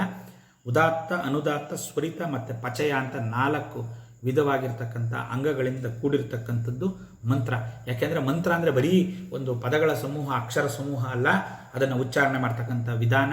ಉದಾತ್ತ, ಅನುದಾತ್ತ ಅಂದರೆ ಮೇಲೆ ಹೇಳ್ತಕ್ಕಂಥದ್ದು, ಕೆಳಗೆ ಹೇಳ್ತಕ್ಕಂಥದ್ದು. ಸ್ವರಿತ ಮತ್ತು ಪಚಯ ಅಂತಂದರೆ ದೀರ್ಘವಾಗಿ ಹೇಳ್ತಕ್ಕಂಥ ಇವಿಷ್ಟು 4 ಆಯಾಮಗಳನ್ನು ಹೊಂದಿರತಕ್ಕಂಥದ್ದು ಸಂಪೂರ್ಣ ಆ ಮಂತ್ರ. ಆ ಮಂತ್ರಸಾರ, ಮಂತ್ರಶಕ್ತಿ ಅಂದರೆ ಆ ಸ್ವರದಲ್ಲಿರ್ತಕ್ಕಂಥ ನಾದ ತ್ರಾಣದಿಂದ ಮತ್ತು ಆ ಬೀಜಾಕ್ಷರಗಳಿರತಕ್ಕಂಥ ನಾದಶಕ್ತಿಯಿಂದ ಆಕಾಶಾಂತರ್ಗತವಾಗಿ ಕಲಾರೂಪದಲ್ಲಿರ್ತಕ್ಕಂಥ ದೇವತಾ ಶಕ್ತಿಯೊಡನೆ ಸಂಬಂಧವನ್ನುಂಟು ಮಾಡುವ ನಾದಶಕ್ತಿಗೆ ಮಂತ್ರ ಅಂತ ಹೆಸರು. ಎಂಥ ಅದ್ಭುತವಾದ ನಿರ್ವಚನ ಮಂತ್ರ ಕೊಟ್ಟಿದ್ದಾರೆ. ಅಂದರೆ ನಾವು ಮತ್ತಿನ್ನೊಂದು ಇದನ್ನು ಎಕ್ಸ್ಪ್ಲೇನ್ ಮಾಡೋದು ಬೇಕಾಗಿಲ್ಲ. ಅಂಥ ನಾದಶಕ್ತಿಯನ್ನು ಬಿಟ್ಟರೆ ಪದಗಳಿರುವ ಅಕ್ಷರಶಕ್ತಿಗಳು ಮಾತ್ರ ಇರುತ್ತೆ. ಈ ಅಕ್ಷರಶಕ್ತಿಗಳು ಸ್ವರಶಕ್ತಿಗಳೊಡನೆ ಕಲೆತು ಮಂತ್ರ ಅಂತ ಅನಿಸ್ಕೊಳ್ಳುತ್ತೆ. ಈ ಮಂತ್ರಗಳಲ್ಲಿರುವ ನಾದೋಪಾಸನೆಯ ಸಾರವು ಆ ನಾದಬಿಂದು ಕಳಾತೀತವಾದ ಪರಬ್ರಹ್ಮ ಸ್ವರೂಪಿಯಾದ ಪರಬ್ರಹ್ಮಣಿ ಪರಾಶಕ್ತಿ ಸ್ವರೂಪಿಣಿಯಾದ ಆ ತಾಯಿ ಶ್ರೀದೇವಿ ಲಲಿತಾ ತ್ರಿಪುರ ಸುಂದರಿ ಮಂತ್ರರೂಪಿಣಿ ಮತ್ತು ಮಂತ್ರಸಾರ ಸ್ವರೂಪಿಣಿ. ಗಾನ, ಸಂಗೀತ, ನಾದೋಪಾಸನೆಯ ಮೂಲಕ ಆ ಚಿದ್ವಸ್ತುವಾದ ಶ್ರೀದೇವಿಯನ್ನು ಉಪಾಸನೆ ಮಾಡಬಹುದು ಅಂತ ಆ ಉಪಾಸನಾ ವಿಧಾನ ರಹಸ್ಯಗಳನ್ನು ಈ ನಾಮಗಳಲ್ಲಿ ವಶಿನ್ಯಾದಿ ವಾಗ್ದೇವತೆಗಳು ನಿಕ್ಷೇಪ ಮಾಡಿದ್ದಾರೆ. ಇನ್ನು ಆ ಮಂತ್ರಗಳು, ಶ್ರೀವಿದ್ಯಾ ಅದಕ್ಕೆ ಹೋದರೆ ಅದೊಂದು ದೊಡ್ಡ ಒಂದು ವಿಸ್ತಾರವಾದ ಇದಾಗತ್ತೆ. ಅಂದರೆ 16 ಶ್ರೀವಿದ್ಯಾ ಆಗಮಗಳು, ವಶಿಷ್ಠಾಗಮ ಇತ್ಯಾದಿ, ಆಮೇಲೆ ಇತ್ಯಾದಿ ಎಲ್ಲ ಈ ಎಲ್ಲ ಶಾಸ್ತ್ರ ಸಾರ. ಅದನ್ನು ಒಂದು ಅದ್ಭುತವಾದ ನಾಮ ನಾವು ರೂಪವೈಭವದಲ್ಲಿ ನೋಡಿದ್ವಿ. ಯಾವುದೋ ದ್ವಿಜಪಂಕ್ತಿ ದ್ವಯೋರುಹ ಅಂತಕ್ಕಂಥ ನಾಮ. ಅಲ್ಲಿ ಆ 2 ಹಲ್ಲುಗಳ ವರ್ಣನೆ ಮಾಡಬೇಕಾದ್ರೆ 16 ಜನ ಬ್ರಾಹ್ಮಣರು, ಅಂದರೆ ವೇದವೇತ್ತರರು, ವಿಪ್ರರು ಶ್ವೇತವಸ್ತ್ರ ಧಾರಣೆಯನ್ನು ಮಾಡಿ ಆ ತಾಯಿಯ ಗುಣದಾನವನ್ನು ವೇದ ಮಂತ್ರಗಳ ಮೂಲಕ ಮಾಡ್ತಾ ಇದ್ದಾರೇನೋ ಅನ್ನೋ ರೀತಿಯಲ್ಲಿ ಮೇಲ್ಗಡೆ 16, ಕೆಳಗಡೆ 16 ಹಲ್ಲಿನ ವರ್ಣನೆ, ಆ ರೂಪ ವರ್ಣನೆಯನ್ನು ಅದ್ಭುತವಾಗಿ ವಶಿನ್ಯಾದಿ ವಾಗ್ದೇವತೆಗಳು ಮಾಡಿದ್ದಾರೆ. ಇಲ್ಲಿ ಆ ಒಂದು ಚಿತ್ರಣವನ್ನು ನಮ್ಮಂದೆ ಶುದ್ಧ ಧವಳದ ವಸ್ತ್ರ ಧರಿಸಿರ್ತಕ್ಕಂಥ ವೇದವೇತ್ತರಾದವರು 2 ಸಾಲುಗಳಲ್ಲಿ ಕೂತ್ಕೊಂಡು ಅಮ್ಮನವರನ್ನು ಸ್ತುತಿಸ್ತಾ ಇದ್ದಾರೆ ಅಂತಕ್ಕಂಥ ಚಿತ್ರಣವನ್ನು ತೆಗೆದುಕೊಂಡು ಅದರ ಮೂಲಕ ಈ ಛಂದಸ್ಸಾರ, ಮಂತ್ರಸಾರ, ಶಾಸ್ತ್ರಸಾರ ಅಂತಕ್ಕಂಥ ನಾಮಗಳನ್ನು ನಾವು ನೋಡ್ತಾ ಹೋಗಬೇಕು. ಇದಾದ ಮೇಲೇ ತಲೋದರಿ. ಇದು ಎಲ್ಲಿಗೆ, ಇದು ಹೇಗೆ ಅಂದರೆ ಈ ಗೋಕುಲಾಷ್ಟಮಿಗೂ ಇಮಾಮ್ ಸಾಬರಿಗೂ ಏನು ಸಂಬಂಧ ಅಂತ ತಲೋದರಿ ಬಂದ್ಬಿಡ್ತು ತಕ್ಷಣ. ಇಷ್ಟೆಲ್ಲ ಹೇಳಿ ಅದರ ಅನುಬಂಧ ಇದೆ. ಅಲ್ಲಿ ಇಮಾಮ್ ಸಾಬರಿಗೂ ಗೋಕುಲಾಷ್ಟಮಿಗೂ ಸಂಬಂಧ ಇಲ್ದಲೇ ಇರ್ಬೋದು, ಇಲ್ಲಿದೆ. ನೋಡೋಣ ಅದೇನು ಅಂತ. ಉದರ ಅಂದರೆ ಹೊಟ್ಟೆ ಅಂತ, ತಲೋದರಿ ಅಂತಂದರೆ ತಲ ಅಂದರೆ ಒಂದು ಸಮಸ್ಥಾನ, ಒಂದು ತೆಳುವಾದ ಅಂದರೆ ಸಾಮುದ್ರಿಕ ಲಕ್ಷಣ ಹೊಂದಿರತಕ್ಕಂಥ ದಿವ್ಯ ಮಂಗಳ ವಿಗ್ರಹ ಅಮ್ಮನವರು ಅಂತ ಹೇಳಿದ್ವಿ. ಆ ಸಕಲ ಸಾಮುದ್ರಿಕ ಲಕ್ಷಣಗಳಲ್ಲಿ ಪ್ರತಿಯೊಂದು ಅಂಗಾಂಗಗಳು ಎಷ್ಟು ಇರಬೇಕೋ ಅಳತೆ ಅಷ್ಟೇ ಇದೆ. ಹಾಗಾಗಿ ದಿವ್ಯ ಮಂಗಳ ವಿಗ್ರಹ ಅಮ್ಮ. ಆ ದಿವ್ಯ ಮಂಗಳ ವಿಗ್ರಹದಲ್ಲಿ ಇಲ್ಲಿ ತಲೋದರಿ ಅಂದರೆ ಆ ಉದರ ಸ್ಥಾನವನ್ನು ವರ್ಣನೆ ಮಾಡಿದ್ದಾರೆ. ಒಂದು ತೆಳುವಾದ ಸ್ತ್ರೀಯರಿಗೆ ಸಾಮುದ್ರಿಕ ಲಕ್ಷಣದಲ್ಲಿ ತೆಳುವಾಗಿ ಇರಬೇಕು, ಸೊಂಟ ಉದರ ಭಾಗ ತುಂಬ ಕಟಿ ಇರಬೇಕು. ಆ ಒಡ್ಯಾಣ ಪೀಠ ನೆಲೆ, ಯಾಕೆ ಅಂತಂದರೆ ಇದು ಯೋಗ ರಹಸ್ಯ ಇದೆ. ಇಲ್ಲಿ ಬರೀ ಯಾವುದೋ ಒಂದು ಅಂಗಾಂಗ ವರ್ಣನೆ ಮಾಡಿಲ್ಲ. ಆ ಒಂದು ಯಾವ ಒಂದು ಪ್ರಮಾಣದಲ್ಲಿ ಯಾವ ಅಂಗ ಇರಬೇಕು ಅಂತಕ್ಕಂಥ ಯೋಗ ಸ್ವರೂಪವಾದ ಯೋಗ ರಹಸ್ಯ ಇರತಕ್ಕಂಥ ಇದು ಅಂಗಾಂಗ ವರ್ಣನೆ ಅಷ್ಟೇ ಅಲ್ಲ, ಅದರಲ್ಲಿ ಯೋಗ ರಹಸ್ಯನೂ ಇದೆ. ಇಲ್ಲಿ ಆ ಸಾಮುದ್ರಿಕ ಲಕ್ಷಣ ಹೊಂದಿರತಕ್ಕಂಥ ದಿವ್ಯಮಂಗಳ ವಿಗ್ರಹ, ಸಣ್ಣದಾದ ಸೊಂಟ, ತೆಳುವಾಗಿರ್ತಕ್ಕಂಥ ಹೊಟ್ಟೆ ಅಂತ. ಇಲ್ಲಿ ಹೊಟ್ಟೆ ಅಂದರೆ ಉದರ ಅಂತ. ಉದರ ಅಂದರೆ ಸರ್ವಲೋಕಗಳನ್ನು ತನ್ನ ಒಡಲೆಂಬ ಗರ್ಭದಲ್ಲಿ ಈ ಅಮ್ಮ ಧರಿಸಿದಾಳೆ ಅಂತಕ್ಕಂಥದ್ದು ನಾವು ನೋಡಿದ್ವಿ. ಅದಕ್ಕೆ ಸಂಬಂಧಪಟ್ಟಂಥ ವಿಶ್ವಗರ್ಭ, ಸ್ವರ್ಣಗರ್ಭ ಅಂತಕ್ಕಂಥ ನಾಮಗಳನ್ನು ನೋಡಿದ್ವಿ. ಅದನ್ನು ಇಷ್ಟು ತೆಳುವಾದ ಹೊಟ್ಟೆ ಉದರದಲ್ಲಿ ಧರಿಸಿರಬೇಕು ಅಂತಂದರೆ ಇನ್ನೆಂಥ ದೊಡ್ಡ ದಿವ್ಯಮಂಗಳ ವಿಗ್ರಹ, ಅವಳ ಸ್ವರೂಪ ಇನ್ನೆಷ್ಟು ಬೃಹತ್ತಾಗಿರ್ತಕ್ಕಂಥದ್ದು ಅನ್ನೋದನ್ನು ನಾವಿಲ್ಲಿ ವಿಚಾರ ಮಾಡಬೇಕು. ಇನ್ನೊಂದು ಅರ್ಥ, ಉದರ ಅಂದರೆ ಹೊಟ್ಟೆ ಆಯಿತು, ತಲೋದರಿ, ತಲೋದರಿ ಅಂತ ಬಂತು. ತಲ ಅಂದರೆ ಏನು? ತಲ ಅಂದರೆ ಕೆಳಗಿಂದು ಅಂತ, ಆಯಿತಾ. ನಾವು ಅದನ್ನೇ ನಾವಿರ್ತಕ್ಕಂಥದ್ದು ಭೂಲೋಕ, ಮೇಲ್ಗಡೆ ಇರ್ತಕ್ಕಂಥದ್ದು ಭೂರ್ಲೋಕ, ಸುವರ್ಲೋಕ, ಮಹಾರ್ಲೋಕ ನೋಡಿದ್ವಿ. ಕೆಳಗಡೆ ಇರೋ ಲೋಕಕ್ಕೆಲ್ಲ ಅತಲ, ವಿತಲ, ಸುತ್ತಲ, ತಲ, ಅತಲ, ರಸ ಅತಲ. ತಲ ಅಂದರೆ ಕೆಳಗಡೆದು ಅಂತ, ನಮಗಿಂತ ಕೆಳಗಡೆ ಇರ್ತಕ್ಕಂಥದ್ದು ಅಂತ. ನಾವು ಮಧ್ಯದಲ್ಲಿದ್ದೀವಿ. ಕೆಳಗಡೆ 7 ಲೋಕ ಇದೆ, ಭೂಲೋಕಕ್ಕಿಂತ ಕೆಳಗಡೆ 7 ಲೋಕ ಇದೆ, ಮೇಲ್ಗಡೆ 7 ಲೋಕ ಇದೆ, ಆಯಿತಾ. ಅಮ್ಮನವ್ರು ಎಲ್ಲಿದ್ದಾರೆ? ಎಲ್ಲದಕ್ಕಿಂತ ಮೇಲೆ ಇದ್ದಾರೆ. ಮೇಲೆ ಅಮ್ಮ ಇರ್ತಕ್ಕಂಥದ್ದು ಮೋಕ್ಷ ಸ್ಥಾನ ಇಲ್ಲಿದೆ ಮೇಲ್ಗಡೆ. ತಲೋದರಿ ಅಂದರೆ ಈ ಸಮಸ್ತ ಚತುರ್ದಶ ಭುವನ ಲೋಕಗಳು ಅಮ್ಮನ ತಲ. ನಮಗೆ ಅತಲ ವಿತಲ ಸತಲ ಆದಂಗೆ ಅಮ್ಮನವರ ತಲ, ತಲೋದರಿ ಅಂದರೆ ಅಮ್ಮನವರ ಉದರ ಭಾಗದಿಂದ ತಗ್ಗಿಗೆ ಎಲ್ಲ ಮೇಲಕ್ಕೆ ಯಾರೂ ಇಲ್ಲ ಅಂತ. ಸಮಾನಾಧಿಕ ವರ್ಜಿತ, ಅವಳಿಗೆ ಸಮನೂ ಯಾರೂ ಇಲ್ಲ, ಅವಳು ಮೇಲಕ್ಕೂ ಯಾರೂ ಇಲ್ಲ. ಹಾಗಾಗಿ ಇಲ್ಲಿ ತಲೋದರಿ ಅನ್ನೋದ್ರಲ್ಲಿ ತಲ ಅಂದರೆ ಅಮ್ಮನವರಿಗಿಂತ ಕೆಳಗಡೆನೇ ಪ್ರತಿಯೊಂದು ಎಲ್ಲವೂ ಕೆಳಗಡೆ ಇದೆ ಅಂತ. ಇನ್ನು ಸಂಖ್ಯಾಶಾಸ್ತ್ರಪರವಾದ ಒಂದು ಅರ್ಥನೂ ಇದೆ, ಅದನ್ನು ನೋಡೋಣ. ಈ ಕಟಪಯಾದಿ ಸೂತ್ರಗಳ ಮೂಲಕ ಮಾಡಿರ್ತಕ್ಕಂಥ ಸಂಖ್ಯಾಶಾಸ್ತ್ರಗಳಲ್ಲಿ ಒಂದೊಂದು ಅಕ್ಷರಕ್ಕೆ ಇಂತಿಂಥದ್ದು ಸಂಖ್ಯೆ ಅಂತ ಇದೆ. ಅದರಲ್ಲಿ ಈ ತಲ ಅಂತಕ್ಕಂಥದ್ದಕ್ಕೆ 6 + 3, ತ ಅನ್ನೋದಕ್ಕೆ 6, ಲಾ ಅನ್ನೋದಕ್ಕೆ 3 ನಂಬರ್ ಬರುತ್ತೆ. 6, 3, 9 ಸಂಖ್ಯೆ ಆಗುತ್ತೆ. ಅಂದರೆ ಆ ನವಸಂಖ್ಯಾ ಪರಿಪೂರ್ಣತ್ವವನ್ನು ಬೋಧಿಸ್ತಕ್ಕಂಥದ್ದು ಸಂಖ್ಯಾಶಾಸ್ತ್ರದ ಪ್ರಕಾರ. ಹಾಗಾಗಿ ಇಲ್ಲಿ ತಲ ಅಂತಂದರೆ 9 ಸಂಖ್ಯೆ ಬರುತ್ತೆ. ಇಲ್ಲಿ ತಲ ಅಂದರೆ 9 ಆವರಣದಿಂದ ಕೂಡಿರ್ತಕ್ಕಂಥ ಶ್ರೀಚಕ್ರ ಸ್ವರೂಪಿಣಿ ಅಂತಕ್ಕಂಥದ್ದನ್ನು ಈ ನಾಮದಲ್ಲಿ ಒಂದು ರಹಸ್ಯ ನಿಕ್ಷೇಪ ಆಗಿದೆ. ಇನ್ನು ಮುಂದೆ ಬಹಳ ಇನ್ನೊಂದು ಅದ್ಭುತವಾದ ನಾಮಗುಚ್ಛಕ್ಕೆ ನಾವು ಪ್ರವೇಶ ಮಾಡ್ತಾ ಇದ್ದೀವಿ. ಉದಾರ ಕೀರ್ತಿ ರುದ್ಧಾಮ ವೈಭವ ವರ್ಣರೂಪಿಣಿ. ಇಲ್ಲಿ ಉದಾರ ಕೀರ್ತಿ, ಉದ್ಧಾಮ ವೈಭವ, ವರ್ಣರೂಪಿಣಿ ಅಂತಕ್ಕಂಥ 3 ನಾಮ ಬರುತ್ತೆ. ಇದೊಂದು ಬಹಳ ವಿಶೇಷವಾಗಿರ್ತಕ್ಕಂಥ ಒಂದು ಗುಂಪು. ಇಲ್ಲಿ ಅಮ್ಮನವರ ಪ್ರಭಾವ ವರ್ಣನೆ ಬರುತ್ತೆ. ಅದು ಶ್ರೀವಿದ್ಯಾ ಮಂತ್ರಕ್ಕೆ ಸಂಬಂಧಪಟ್ಟಿರತಕ್ಕಂಥ ಛಂದಸ್ಸಾರ, ಶಾಸ್ತ್ರಸಾರ, ಮಂತ್ರಸಾರ, ತಲೋದರಿ, ಅದು ಶ್ರೀವಿದ್ಯಾಪರವಾದ ಮಂತ್ರ ಪ್ರಭಾವ. ಅದರ ಮುಂದುವರೆದ ಭಾಗ ಇಲ್ಲಿ ಪ್ರಭಾವ ವರ್ಣನೆ. ಅದರ ಮುಂದುವರೆದಿದ್ದು ಉದಾರ ಕೀರ್ತಿ ರುದ್ಧಾಮ ವೈಭವ ವರ್ಣರೂಪಿಣಿ. ನೋಡೋಣ. ಉದಾರ ಕೀರ್ತಿ, ಅಮ್ಮನವರ ಕೀರ್ತಿ ಉದಾರ ಕೀರ್ತಿ. ಉದಾರ ಕೀರ್ತಿ ಅಂತಂದರೆ ಅಪರಿಮಿತವಾಗಿರ್ತಕ್ಕಂಥ ಕೀರ್ತಿ. ಉದಾರ ಅಂತಂದರೆ ತುಂಬ ಉದಾರಿಗಳು ಅಂತ ಹೇಳ್ತಾರೆ ಅಂತ. ಅಂದರೆ ಅಪರಿಮಿತವಾಗಿರ್ತಕ್ಕಂಥದ್ದಕ್ಕೆ ಉದಾರ ಅಂತ ಕರೀತಾರೆ. ಉದಾರ ಕೀರ್ತಿ, ಆಯಿತಾ. ಆಮೇಲೆ ಉದಾರ ಅಂದರೆ ದೊಡ್ಡದು ಅಂತಲ್ವೇ. ಧಾರಾಳ ಅಂದರೆ ದೊಡ್ಡದು, ಆ ಧಾರಾಳ ಅಂತಕ್ಕಂಥದ್ದು ಅರ್ಥ ಬರುತ್ತೆ. ಉದಾರ ಕೀರ್ತಿ, ದೊಡ್ಡದಾಗಿ ವಿಸ್ತಾರವಾಗಿರ್ತಕ್ಕಂಥ ಕೀರ್ತಿಯನ್ನು ಹೊಂದಿರತಕ್ಕಂಥವಳು ತಾಯಿ ಅಂತ. ಅಂದರೆ ಅವಳ ಒಂದು ಶಕ್ತಿಯುತವಾದ ಕೀರ್ತಿ ಎಲ್ಲೆಡೆಯಲ್ಲೂ ಪ್ರಚಾರದಲ್ಲಿದೆ. ತನ್ನ ಭಕ್ತರಿಗೂ ಸಹ ಅವಳು ಕೀರ್ತಿ ಸ್ವರೂಪಿಣಿ ಆದರೂ ಅವಳನ್ನು ಆರಾಧನೆ ಮಾಡ್ತಕ್ಕಂಥ ಭಕ್ತರ ಕೀರ್ತಿಯನ್ನು ಜಾಸ್ತಿ ಮಾಡ್ತಾಳೆ ಅಂತ. ಅದಕ್ಕೆ ನಾವೇ ಉದಾಹರಣೆ. ಏನು ನಮಗೆ ಅಂದರೆ ಏನು ಗೊತ್ತಿಲ್ಲದೆ ಇರ್ತಕ್ಕಂಥವ್ರನ್ನು ಯಾವ ಮಟ್ಟಕ್ಕೆ ತೊಗೊಂಡೋಗ್ತಾಳೆ ಅಂತ. ಪಾಪ ಎಲ್ಲ ಕೇಳ್ತಾ ಇರೋರೆಲ್ಲ ಫೋನ್ ಮಾಡ್ತಾರೆ, ಏನು ಎಷ್ಟು ಚೆನ್ನಾಗಿ ಹೇಳ್ತಾ ಇದ್ದೀರಾ ಮಾಡ್ತಾ ಇದ್ದೀರಾ ಅಂತ. ನಾವೇನು ಹೇಳ್ತಾ ಇಲ್ಲ, ಅಲ್ಲಿ ವಚನ್ಯಾದಿ ವಾಗ್ದೇವತೆಗಳು ಎಲ್ಲ ಎಕ್ಸ್ಪ್ಲೈನ್ ಮಾಡಿ ಬಿಟ್ಬಿಟ್ಟಿದ್ದಾರೆ. ಇಲ್ಲಿ ಯಾರೋ ಅಡುಗೆ ಮಾಡಿದ್ದಾರೆ, ನಾವು ಬಡ್ಸಕ್ಕೆ ಸೌಟ್ ಇಟ್ಕೊಂಡಿದ್ದೀವಿ ಅಷ್ಟೇ. ಅದನ್ನು ಸರಿಯಾಗಿ ಬಡ್ಸೋಕ್ಕೂ ತುಂಬ ಜನ ಇದ್ದಾರೆ, ಅದರಲ್ಲಿ ನಾವು ಒಬ್ಬರು. ನಮ್ಮದೇನು ಹೆಚ್ಚುಗಾರಿಕೆ ಇಲ್ಲ. ಅಲ್ಲಿ ಯಾರೋ ಅಂದರೆ ಅಮ್ಮನವರೇ ಉದಾರ ಕೀರ್ತಿ. ಅವಳ ಕೀರ್ತಿ ಒಂದೇ ಸಾಲದು, ಅವಳ ಕೀರ್ತಿ ಇದ್ದರೆ ಸಾಲದು.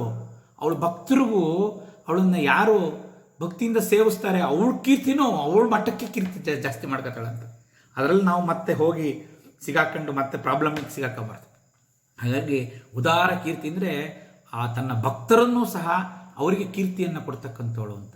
ಅಂದರೆ ಒಬ್ಬ ಅಹಂಕಾರ ರಹಿತವಾಗಿ ಸೂಕ್ತ ವಿಧದಲ್ಲಿ ಪೂಜಿಸಿದ್ರೆ ಅವನಿಗೆ ಆಕೆ ಒಂದು ತ್ವರಿತವಾಗಿ ಕೀರ್ತಿಯನ್ನು ದಯಪಾಲಿಸ್ತಾಳೆ ಅಂತಕ್ಕಂಥ ಅರ್ಥ ಉದಾರ ಕೀರ್ತಿ. ಆಮೇಲೆ ಉತ್ ಅಂತಕ್ಕಂಥದ್ದು ಶ್ರೇಷ್ಠತೆಯನ್ನು, ಉತ್ ಪ್ರತ್ಯಯ ಶ್ರೇಷ್ಠತೆಯನ್ನು ಸೂಚಿಸ್ತಕ್ಕಂಥ ಪೂರ್ವ ಪ್ರತ್ಯಯ ಆಗಿದೆ ಉತ್ ಅನ್ನೋದು.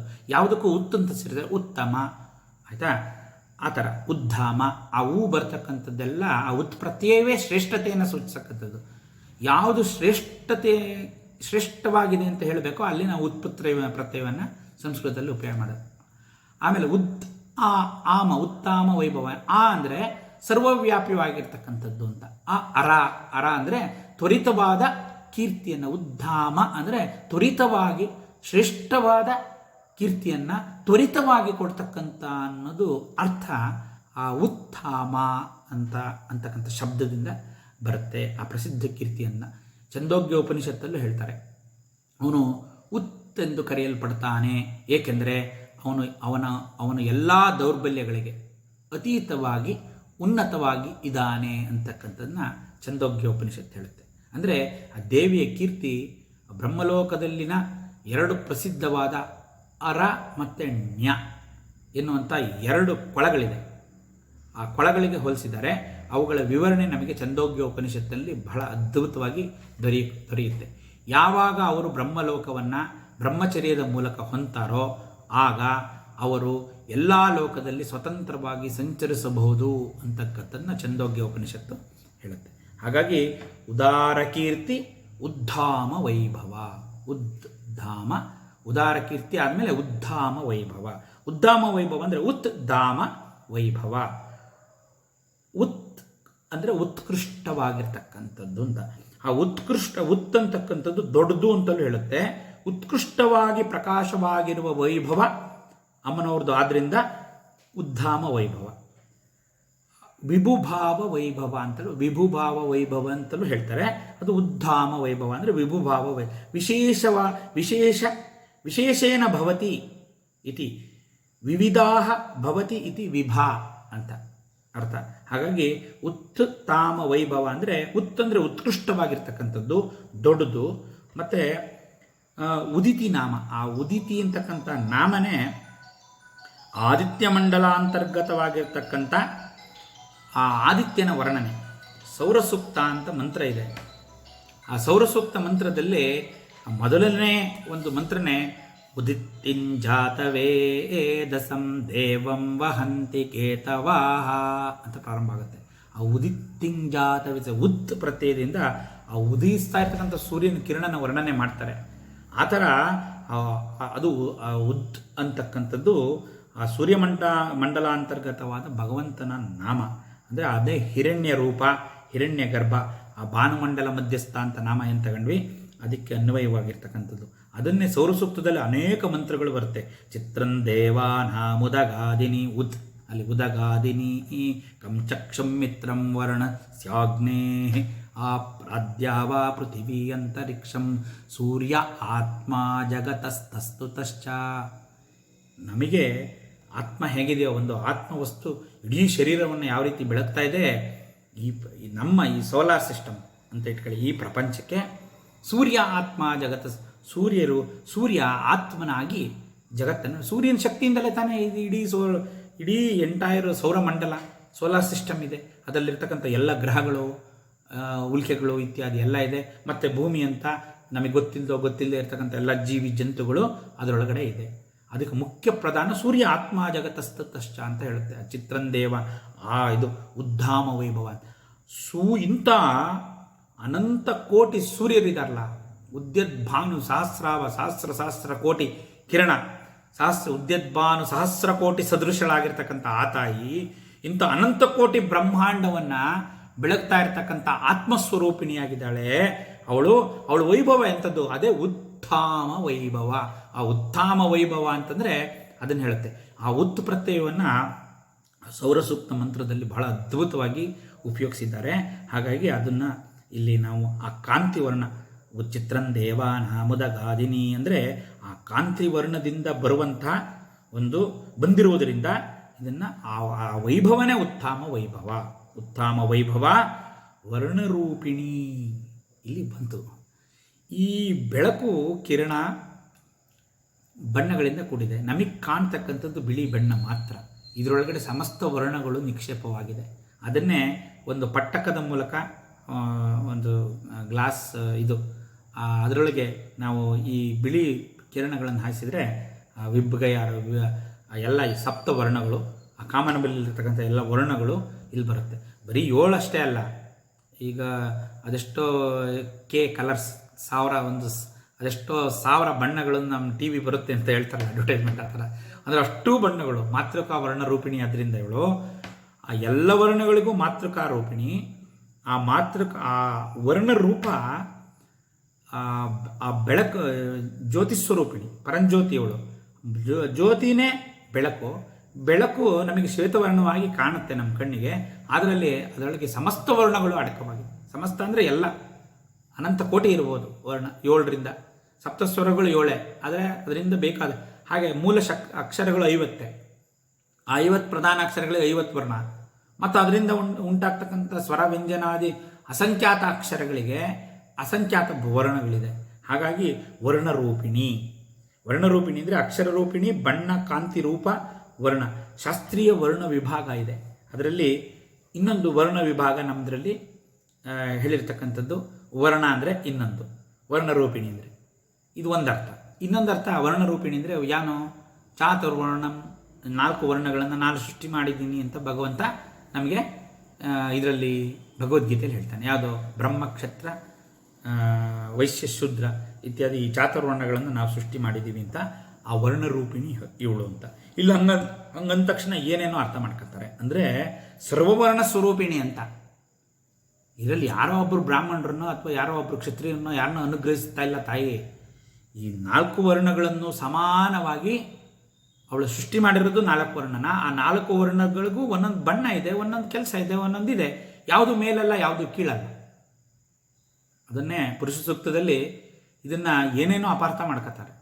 ಬ್ರಾಹ್ಮಣೋ ಅಸ್ಯ ಮುಖಮಾಸೀತ್ ಬಾಹುರಾಜನ್ಯಕೃತಃ ಉರೂತದಸ್ಯ ದ್ವೈಷ್ಯ ಪದ್ಭ್ಯಾಂ ಶೂದ್ರೋ ಅಜಾಯತ ಅಂತಿದೆ. ಅದನ್ನು ಏನು ಇವ್ರ ಬ್ರಹ್ಮನ ತಲೆಯಿಂದ ಬ್ರಾಹ್ಮಣರು ಹೊರಬಿಟ್ರು, ಕ್ಷತ್ರಿಯರು ಕೈ ಮಾಡ್ಕೊಂಡ್ಬಿಟ್ರು, ಶೂದ್ರರನ್ನ ಕಾಲು ಸಮಾನವಾಗಿ ಇಟ್ಟಿದ್ದಾರೆ ಅಂತಕ್ಕಂಥದ್ದು ಈ ತರತಮ ಭೇದವನ್ನು ಸೃಷ್ಟಿ ಮಾಡಿದ್ದಾರೆ. ಅದಲ್ಲ. ಈಗ ನೋಡಿ, ಕಾಲು ಎಷ್ಟು ಮುಖ್ಯ ಅಂತಂದರೆ ಕಾಲಿನ ಮೇಲೆ ಈ ತಲೆ ನಿಂತಿರೋದು. ಶೂದ್ರ ಅಂದರೆ ಪೋಷಣತ್ವ, ಸೇವೆ ಮಾಡ್ತಕ್ಕಂಥ ಜನ, ಅವು ಆ ಬಲದ ಮೇಲೆ ನಿಂತಿದೆ. ಆ ಶೂದ್ರ ಉತ್ಪಾದನೆ ಮಾಡೋ ಆಹಾರ ಅಂತಾನೆ ಇವು 3 ವರ್ಣದವ್ರು ತಿನ್ನಬೇಕು. ಕಾಲಿಗೆ ಒಂದು ಮುಳ್ಳು ಹೋಗ್ತು ಅಂತ ತಿಳ್ಕೊಳ್ಳಿ, ಶರೀರ ನಿರ್ವಹಣೆ ಹೆಂಗಾಗುತ್ತೆ? ಆಯಿತು, ಹಾಗೆ ತಿಳ್ಕೊಳ್ಳೋಣ. ಅವ್ರ ಕಾಲು ಕೈ ಅಂತೆಲ್ಲ ಕಾಲಿಗೆ ಮುಳ್ಳು ಹಾಕಿದ್ರೆ ಫಸ್ಟ್ ಯಾವ್ದು ಬರುತ್ತೆ? ತಲೆ ಹೇಳುತ್ತೆ ಕಾಲಿಗೆ ಮುಳ್ಳು ಹಾಕಿದೆ ಹೋಗು ಅಂತ ಕೈಗೆ ಹೇಳುತ್ತೆ. ಕೈ ಹೋಗ್ಬಿಟ್ಟು ಆ ಕಾಲಿಗಿರೋ ಮುಳ್ಳನ್ನು ತೆಗೆಯುತ್ತೆ. ಈ ಅನುಬಂಧದಲ್ಲಿ ಪ್ರಪಂಚ ನಡೀತಾ ಇದೆ. ಅದರ ವರ್ಣನೆಯನ್ನು ಮಾಡಿದ್ದಾರೆ. ಆ ಪುರುಷ ಸೂಕ್ತ ಯಾಕಿರೋದು? ಆ ಪುರುಷ ಸೂಕ್ತ ವಿರಾಟ್ ಪುರುಷನ ವರ್ಣನೆ ಮಾಡ್ತಾ ಇದೆ. ಆ ವಿರಾಟ್ ಪುರುಷನ ವರ್ಣನೆ ಒಂದು ಗ್ರಾಮದಲ್ಲಿ, ಒಂದು ಸಮಾಜದಲ್ಲೂ ತಗೊಂಡ್ರು ಅದಕ್ಕೂ ಅನ್ವಯ ಆಗುತ್ತೆ. ಆಮೇಲೆ ಗ್ರಾಮ ಮಟ್ಟದಲ್ಲಿ ತಗೊಂಡ್ರೆ, ದೇಶ ಮಟ್ಟದಲ್ಲಿ ತಗೊಂಡ್ರು ಅನ್ವಯ ಆಗುತ್ತೆ. ನೀವು ಯಾವ ಮಟ್ಟದಲ್ಲಿ ತಗೊಂಡ್ರು ಅನ್ವಯ ಆಗುತ್ತೆ. ಅದನ್ನು ಪ್ರಪಂಚ ಮಟ್ಟಕ್ಕೆ, ವಿಶ್ವ ಮಟ್ಟದಲ್ಲಿ ತಗೊಂಡ್ರು ಆ ವಿಶ್ವಚಕ್ರನೂ ಈ ಥರ ಅದರಲ್ಲಿ 4 ರೂಪ ಇದೆ. ಒಬ್ಬ ಸೃಷ್ಟಿಕರ್ತ, ಒಬ್ಬ ಸ್ಥಿತಿಕರ್ತ, ಒಬ್ಬ ಲಯಕರ್ತ, ಎಲ್ಲ ಇದ್ದಾನೆ. ಪ್ರತಿಯೊಂದು ಇಲ್ಲ ಅಲ್ಲಿ ಎಲ್ಲ ಇದೆ. ಇವತ್ತು ನೀವೇನು ಮಾಡಿದ್ರು ಈ ವರ್ಣಧರ್ಮನ ಯಾರು ಹೋಗ್ಸೋಕ್ಕಾಗಲ್ಲ. ಆದರೆ ಅದು ಜನ್ಮದಿಂದ ವರ್ಣ ಬಂತು ಅಂತಕ್ಕಂಥದ್ದು ಮಧ್ಯದಲ್ಲಿ ಬಂದಿರತಕ್ಕಂಥ ಒಂದು ಪೀಡೆ. ಅದು ಒಂದು ಅದೊಂದರಿಂದ ಒಂದು ತಪ್ಪಾಗಿದೆಯೇ ಹೊರತು ವರ್ಣನ ಯಾರು ಮಾಡೋಕ್ಕಾಗಲ್ಲ. ಈಗ ಇವತ್ತಿನ ಲೆಕ್ಕಾಚಾರದಲ್ಲಿ ಒಂದು ಆಫೀಸ್ ಇದೆ, ಒಂದು ಸಾಫ್ಟ್ವೇರ್ ಕಂಪ್ನಿನೇ ತಗೊಳ್ಳಿ, ಎಲ್ಲ ನಡೀತಾ ಇದೆ ಆಯಿತಾ. ಪ್ಲಾನ್ ಮಾಡೋರು ಇದ್ದಾರೆ, ಒಂದು ದೇಶ ನಡೀತಾ ಇದೆ. ಯಾರೆಲ್ಲ ಪ್ಲಾನ್ ಮಾಡ್ತಾರೆ, ಆ ಬೌದ್ಧಿಕ ಚಿಂತನೆ ಏನು ಮಾಡ್ತಾರೆ, ಅವರೆಲ್ಲ ಬ್ರಾಹ್ಮಣ ವರ್ಣ. ನಮಗೆ ರಕ್ಷಣೆ ಬೇಕು, ಪೊಲೀಸು ಮಿಲಿಟ್ರಿ ಎಲ್ಲ ಇದೆ, ಅದು ಕ್ಷತ್ರಿಯ. ನಮಗೆ ವ್ಯಾಪಾರ ಇತ್ಯಾದಿಗಳನ್ನೆಲ್ಲ ಮಾಡಿರ್ತಕ್ಕಂಥ ಆ ಕೆಳವರ್ಗ ಇದೆ, ಅವರ ಆಹಾರವನ್ನು ಮತ್ತು ಸರ್ವೀಸನ್ನು, ನಮಗೆ ಸೇವೆಯನ್ನು ಮಾಡ್ತಕ್ಕಂಥ ವರ್ಗ ಇದೆ, ಅವರು ಇವಾಗಲೂ ಇದ್ದಾರೆ, ಶೂದ್ರ. ಅದೇನು ಮೇಲೆ ಕೀಳು ಅಲ್ಲ, ಅವ್ರು ಬೇಕೇ ಬೇಕು ನಮಗೆ. ಅದಾದಮೇಲೆ ಅದನ್ನು ಈ ಡಿಸ್ಟ್ರಿಬ್ಯೂಷನ್ ಸಿಸ್ಟಮ್ ಇದೆ, ಈ ವ್ಯಾಪಾರ ಮಾಡ್ತಕ್ಕಂಥದ್ದು ಮಧ್ಯಮ ವರ್ಗ, ಇವರು ಬೆಳೆದಿದ್ದನ್ನು ಅಲ್ಲಿ ಕೊಡ್ತಕ್ಕಂಥದ್ದು ಮತ್ತು ಈ ದುಡ್ಡನ್ನು ಅವ್ರಿಗೆ, ಈ ಥರ ಒಂದು ಸರ್ಕ್ಯುಲೇಟರಿ ಸಿಸ್ಟಮ್ ಇದೆ. ಅಲ್ಲಿಗೆ 4 ಚಾತುರ್ವರ್ಣ ಆಯಿತು. ಇನ್ನು ನಮ್ಮ ಶರೀರಕ್ಕೆ ಬನ್ನಿ, ಸೇಮ್ ಅದರಲ್ಲೂ ಅಷ್ಟೇ ಬ್ರೈನ್ ಇದೆ, ಅಲ್ಲಿ ಎಲ್ಲ ವಿಚಾರಗಳು ಚಿಂತನೆ ಆಗುತ್ತೆ, ಏನು ಮಸ್ತಿಷ್ಕ. ಆಮೇಲೆ ನಮ್ಮ ಶರೀರ ರಕ್ಷಣೆಗೆ ನಮ್ಗೆ ಅಂಗಗಳಿದೆ, ಜ್ಞಾನೇಂದ್ರಿಯ ಕರ್ಮೇಂದ್ರಿಯಗಳಿದೆ. ಆಮೇಲೆ ನಾವು ತಿಂತಕ್ಕಂಥ ಆಹಾರ ಜೀರ್ಣ ಆಗಿ ಇಡೀ ದೇಹಕ್ಕೆಲ್ಲ ಡಿಸ್ಟ್ರಿಬ್ಯೂಟ್ ಆಗುತ್ತೆ, ಅದು ವೈಶ್ಯ. ಈ ಥರ ನಮ್ಮಲ್ಲಿ ಪ್ರತಿಯೊಂದು ಯಾವ ಅಂಡದಿಂದ ಪಿಂಡದಿಂದ ಬ್ರಹ್ಮಾಂಡದವರೆಗೂ ನೀವು ಚಾತುರ್ವರ್ಣ ಇದೆ, ವರ್ಣ ವ್ಯವಸ್ಥೆ ಇದೆ. ಹಾಗಾಗಿ ಭಗವಂತ ಘಂಟಾಘೋಷವಾಗಿ ಇದನ್ನು ನಾನು ಸೃಷ್ಟಿ ಮಾಡಿದ್ದೀನಿ, ಇದು ಯಾರೇನೋ ಮಾಡೋಕ್ಕಲ್ಲ, ಇದಿದೆ ಅಂತ. ಆ ಸ್ವರೂಪದಲ್ಲಿ ವರ್ಣರೂಪಿಣಿ ಅಂದರೆ ಆ ವರ್ಣರೂಪವಾಗಿ ತಾಯಿ ಇದ್ದಾಳೆ ಅಂತ. ಆ ಅರ್ಥನೂ ಸರಿನೇ, ಮಾತೃಕಾ ವರ್ಣರೂಪಿನೂ ಸರಿನೇ. ಅಂದರೆ ಒಂದು ನಾಮ ನೀವು ಅದು ಎಲ್ಲಿ ಸೂತ್ರಪ್ರಾಯವಾಗಿ ಎಲ್ಲಿಗೆ ಅನ್ವಯ ಮಾಡಿದ್ರೂ ಸರಿಯಾಗೇ ಇರುತ್ತೆ, ಯಾವುದಕ್ಕೆ ಅನ್ವಯ ಮಾಡಿದ್ರೂ ಸರಿಯಾಗಿರುತ್ತೆ. ವರ್ಣಾಶ್ರಮ ವಿದಾಯಿನಿ ಅಂತ ಒಂದು ನಾಮ ನೋಡಿದ್ವಿ. ಆ ವರ್ಣಾಶ್ರಮ, ಆ ಬ್ರಹ್ಮಚರ್ಯ, ಗೃಹಸ್ಥ, ವಾನಪ್ರಸ್ಥ ಇತ್ಯಾದಿ, ಅದಕ್ಕೂ ವರ್ಣರೂಪಿಣಿ. ಆ ವರ್ಣ ಅಂತಕ್ಕಂಥದ್ದು ಎಲ್ಲೆಲ್ಲಿ ಬಂದಿದೆ, ಇನ್ನು ದೇವತಾಕವಾದ ಮಂತ್ರ, ಆ ಮಂತ್ರಕ್ಕಿರ್ತಕ್ಕಂಥ ವರ್ಣಗಳು, ಬೀಜಾಕ್ಷರಗಳಿರ್ತಕ್ಕಂಥ ವರ್ಣಗಳು, ಅಷ್ಟೊಂದು ದೇವತೆಗಳು ಪ್ರಾಕಾರ. ಈಗ ದುರ್ಗಾ ಅಂತ ತಗೊಂಡ್ರೆ ಅದರಲ್ಲಿ ಶೂಲಿನಿ ದುರ್ಗಾ, ಸುಮಾರು ದುರ್ಗ ಇದೆ. ಆ ಪ್ರತಿಯೊಂದು ಆ ಚತುಷ್ಷಷ್ಟಿ ಯೋಗಿನಿ ಗಣ, ಆ ಅಷ್ಟು ದೇವತೆಗಳಿಗೂ ಅಷ್ಟು ಮಂತ್ರ, ಅಷ್ಟು ವರ್ಣ ಇದೆ. ಹಾಗಾಗಿ ಆ ಸಮಸ್ತ ವರ್ಣ ರೂಪಿಣಿ ತಾಯಿ, ಆದ್ದರಿಂದ ವರ್ಣರೂಪಿಣಿ. ಉದಾರ ಕೀರ್ತಿ, ಉದ್ಧಾಮ ವೈಭವ, ವರ್ಣರೂಪಿಣಿ. ಇದಾದ ಮೇಲೆ ಇನ್ನೊಂದು ಅದ್ಭುತವಾದ ನಾಮ, ಭಾಳ ಅದ್ಭುತವಾಗಿರ್ತಕ್ಕಂಥ ನಾಮಕ್ಕೆ ನಾವು ಪ್ರವೇಶ ಮಾಡ್ತೀವಿ. ಅದೆರಡು ನಾಮ ಇವತ್ತು ನೋಡ್ಬಿಡೋಣ. ಜನ್ಮ ಮೃತ್ಯು ಜರಾ ತಪ್ತ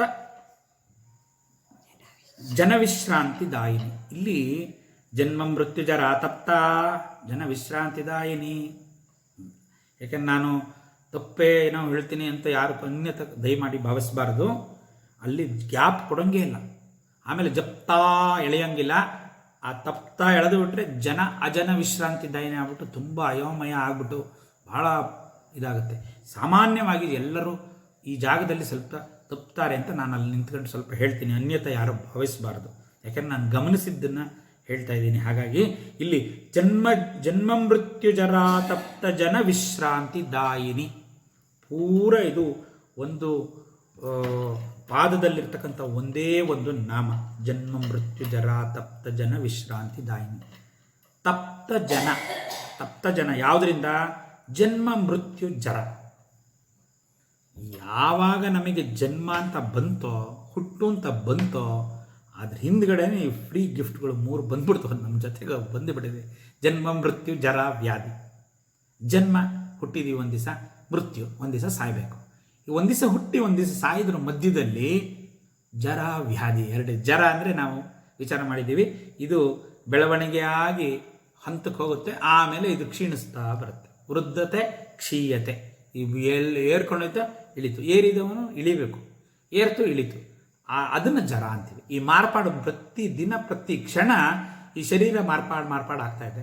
ಒಂದು ಸ್ವಲ್ಪ ದಿನ ಆ ಪಿಂಡ, ಅಂಡದಿಂದ ಪಿಂಡ ಆಗಿ ಅದು ಒಂದು ಜೀವ ಆಗಿ ಹೊರಗೆ ಬರಬೇಕಾದ್ರೆ ಅದು ದಿನ ಗ್ರೋತ್ ಅಂತ ಕರಿತೀವಿ ಅದನ್ನ.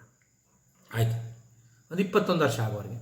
ಆಮೇಲೆ ಒಂದು 36 ವರ್ಷದವರೆಗೆ ಒಂದು ಫ್ಲಾಟ್ ಹಿಂಗೆ ಬಂತು. ಆಮೇಲೆ 36 ವರ್ಷದಿಂದ ನಮ್ಮದು ಸಾವು ಬರೋವರೆಗೂ ನಂಬರ್ ಆಫ್ ನ್ಯೂ ಸೆಲ್ಸ್ ಮತ್ತು ನಂಬರ್ ಆಫ್ ಡೆಡ್ ಸೆಲ್ಸ್ ದಿನ ನೋಡಿದ್ರೆ, ಮೊದಲು ನಂಬರ್ ಆಫ್ ಡೆಡ್ ಸೆಲ್ಸ್ ಕಡಿಮೆ ಇರುತ್ತೆ, ಹೊಸ ಜೀವಕೋಶಗಳು ಜಾಸ್ತಿ ಉತ್ಪತ್ತಿ ಆಗುತ್ತೆ.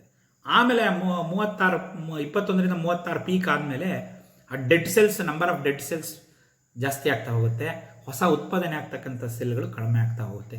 ಇದನ್ನು ಜರ ಅಂತ ಕರೀತಾರೆ. ಅದ್ಭುತವಾದ ನಾಮ. ಆ ಜನ್ಮ ಮೃತ್ಯು ಜರ ತಪ್ತ. ತಪ್ತ ಅಂದರೆ ಅದರಲ್ಲೇ ತೊಳಲಾಡಿ ಒದ್ದಾಡ್ತಾ ಇದ್ದಾರೆ. ಯಾರಿಗೆ ಆಗಬೇಕು? ಬೆಳವಣಿಗೆ ಎಲ್ಲರಿಗೂ ಬೇಕು. ಆ ಬೆಳವಣಿಗೆ ಹಂತದಲ್ಲಿ ಜರ ಬೇಕು ನಮಗೆ. ಆದರೆ ಅದು ಇಳಿಮುಖಕ್ಕೆ ಬಂದಾಗ ಜರ ಯಾರಿಗೂ ಬೇಡ. ನಮಗೆ ಮುಖ ಸುಕ್ಕಾಗಬಾರ್ದು, ನಮ್ಗೆ ವಯಸ್ಸಾದಂಗೆ ಕಾಣಬಾರ್ದು, ಬಿಳಿ ಕೂದಲು ಬರಬಾರ್ದು. ಅದೇ ಒಂದು ದೊಡ್ಡ ಬಾಧೆ, ಅದೇ ಒಂದು ದೊಡ್ಡ ಇದು. ಎಷ್ಟೋ ಜನಿಗೆ ಹೊರಕೆ ಬರಲ್ಲ, ಅಲಂಕಾರ ಇದೆ. ಅಂದರೆ ಜನ್ಮ ಮೃತ್ಯು ಜರ ತಪ್ತ ಜನ ಅಂದರೆ ಈ ಜನ್ಮ ಒಂದು ಜನ್ಮಕ್ಕೇನೆ ಹೆದರಲ್ಲ, ಅದು ಗೊತ್ತಾಗಲ್ಲ ನಮಗೆ, ಹುಟ್ಟುಬಿಟ್ಟಿದ್ದೀವಿ. ಜರ ಮೃತ್ಯುಗೆ ಗ್ಯಾರಂಟಿ, ಮೃತ್ಯುಗೆ ಎಂಥವ್ರಿಗೂ ಹೆದರಿಕೆ. ಅದಕ್ಕೇನೆ ಅದು ಸಂಶಯಾತೀತವಾಗಿ ಯಾರು ನನಗೆ ಮೃತ್ಯು ಭಯ ಇಲ್ಲ ಅಂತ ಎಲ್ಲೋ ಜೀವನ್ಮುಕ್ತರು ಯಾರು ಹೇಳಬೇಕಷ್ಟೇ. ಸದಾಶಿವ ಬ್ರಹ್ಮೇಂದ್ರಂಥವ್ರು, ರಮಣ ಮಹರ್ಷಿಗಳಂಥವ್ರು, ರಾಮಕೃಷ್ಣ ಪರಮಹಂಸರಂಥವ್ರು ಯಾರು ಹೇಳಬೇಕೆ ಹೊರತು ಮೃತ್ಯು ಭಯ ಇಲ್ಲ ಅಂತ ಹೇಳಿದ್ರೆ ಯಾರೂ ಇಲ್ಲ. ಎಲ್ಲ ನಮಗೆಲ್ಲರಿಗೂ ಮೃತ್ಯು ಭಯ ಇದೆ, ಅದು ಮಹಾಭಯ. ಅದು ಬಿಟ್ಟರೆ ಈ ವಯಸ್ಸಾಗ್ತಾ ಇದೆಯಲ್ಲ, ಇದು ಜರ ಇದೆಯಲ್ಲ, ಇದು ದೊಡ್ಡ ಭಯ. ಇದು ಸಣ್ಣ ಕೊರಿತಾ ಇರುತ್ತೆ, ಒಳಗಡೆನೇ ಇರುತ್ತೆ. ಈ ತಪ್ತ ಜನ ಎಷ್ಟು ಜನಗಳಿದ್ದಾರೆ ಈ ಜನ್ಮ ಮೃತ್ಯು ಜರದಿಂದ. ತಪ್ತ ಜನಗಳಿಗೆ ಒಂದು ರೆಸ್ಟ್ ಬೇಕಲ್ಲಪ್ಪ, ಯಾವತ್ತಿಗೆ ಇದು ನಿಲ್ಲಬೇಕು, ಎಲ್ಲಿಗೆ ನಿಲ್ಲೋದಿದು? ಜರ ತಪ್ತ ಜನ ವಿಶ್ರಾಂತಿದಾಯಿನಿ, ಅವರಿಗೊಂದು ಸ್ವಲ್ಪ ರೆಸ್ಟ್ ಕೊಡೋದು. ಈ ಯಾವುದು ಈ ಜನ್ಮ ಮೃತ್ಯು ಜರ ಮೃತ್ಯುವಿಂದ ಒಂದು ರೆಸ್ಟ್ ಅಂದರೆ ಒಂದು ವಿಶ್ರಾಂತಿ ಕೊಡೋದು ಅಂತ. ಅಂದರೆ ಏನರ್ಥ? ಅದನ್ನು ಪಾಸ್ ಮಾಡ್ತಾಳೆ ಹಂಗಂತಲ್ಲ ಅರ್ಥ. ವಿಶ್ರಾಂತಿದಾಯಿನಿ ಅಂದರೆ ಬಿಟ್ಟರೆ ನಾವು ಅವಾಗ ನೋಡೋದಲ್ಲ, ಭವಚಕ್ರ ಪ್ರವರ್ತಿನಿಲಿ ತಿರುಗ್ತಾ ಇರ್ತಿದ್ದು. ಜನ್ಮ ಮೃತ್ಯು ಜರವೇ, ಹುಟ್ಟುದು ಸಾಯೋದು, ಪುನರಪಿ ಜನನಂ ಪುನರಪಿ ಮರಣಂ. ಅದನ್ನು ತಪ್ಪಿಸೋದ್ರಿಂದ ವಿಶ್ರಾಂತಿದಾಯಿನಿ ಅಂತಂದರೆ ಅದರಿಂದ ಬಿಡಿಸಿ ಈಚೆ ಕರ್ಕೊಂಬಂದ್ಬಿಟ್ರೆ ಮುಕ್ತಿ ಅಥವಾ ಮೋಕ್ಷ. ಅಂದರೆ ಆ ಮುಕ್ತಿ ಅಥವಾ ಮೋಕ್ಷ ಪ್ರದಾಯಿನಿ ಅಂತ. ನಾನಿಲ್ಲಿ ಈಗ ಸ್ವಲ್ಪ ಡಿಫ್ರೆನ್ಸ್ ಹೇಳಿದ್ಮೇಲೆ ಧೈರ್ಯವಾಗಿ ಮುಕ್ತಿ ಅಥವಾ ಮೋಕ್ಷ ಹೇಳ್ತಿದ್ದೀನಿ. ಮುಕ್ತಿ ಮೋಕ್ಷ ಎಲ್ಲ ಒಂದೇ ಅಂತ ತಿಳ್ಕೊಳ್ಳಿ. ಯಾಕೆಂದರೆ ಮತ್ತೆ ಕನ್ಫ್ಯೂಸ್ ಮಾಡ್ಕೊಳ್ಳೋದು ಬೇಡ. ಇನ್ನು ಹಂಗೆ ಹೋದರೆ ಮೋಕ್ಷದಲ್ಲಿ 4 ಥರ ಇದೆ ಅಂತ ಶಂಕರರು ಭಾಳ ಅದ್ಭುತವಾಗಿ ವರ್ಣನೆ ಮಾಡಿದ್ದಾರೆ. ಮೋಕ್ಷ ನಾವು ಒಂದೇ ಅಂತ. ಅದರಲ್ಲೂ ಇನ್ನು ಯಾವ ಮಟ್ಟಕ್ಕೆ ಆ ಪರಬ್ರಹ್ಮ ತತ್ವವನ್ನು ಅರ್ಥ ಮಾಡ್ಕೊಂಡಿದ್ದಾರೆ ಅಂತ ಶಂಕರರು ಸಾಯುಜ್ಯ, ಸಾಮೀಪ್ಯ, ಸಾರೋಪ, ಸಾಕಾರ ಅಂತ 4 ವಿಧಾನ, ಮೋಕ್ಷದಲ್ಲಿ 4 ಬೈಫರ್ಕೇಶನ್ ಮಾಡಿ ಹೇಳಿದ್ದಾರೆ. ಇರಲಿ, ಅದು ಇವಾಗ ಅಪ್ರಸ್ತುತ. ಬಟ್ ಅದು ಇದೆ, ಅಲ್ಲಿವರೆಗೂ ಇದೆ, ತಿಳ್ಕೊಳ್ಳೋದಕ್ಕೆ ಎಲ್ಲಿ ತನಕಲೂ ಇದೆ. ಆದರೆ ಸದ್ಯದ ಪರಿಸ್ಥಿತಿಯಲ್ಲಿ ಮುಕ್ತಿ ಅಥವಾ ಮೋಕ್ಷವನ್ನು ಕರುಣಿಸ್ತಕ್ಕಂಥವಳು ಅಂತ. ಮುಕ್ತಿ ಆಪ್ಯಾಯಮಾನವಾಗಿರೋ ಮುಕ್ತಿ ಅನ್ಕೊಳ್ಳಿ. ಇಲ್ಲ ನಮಗೆ ಪರಮ ಪದವಿ ಮೋಕ್ಷ ಬೇಕು, ಮುಕ್ತಿ ಬೇಡ ಅನ್ನುವಂಥ ಜ್ಞಾನಿಗಳು ಯಾರು ಇದ್ದರೆ ಅವರು ಮೋಕ್ಷ ಅಂತ ಅನ್ವಯ ಮಾಡ್ಕೋಬೋದು.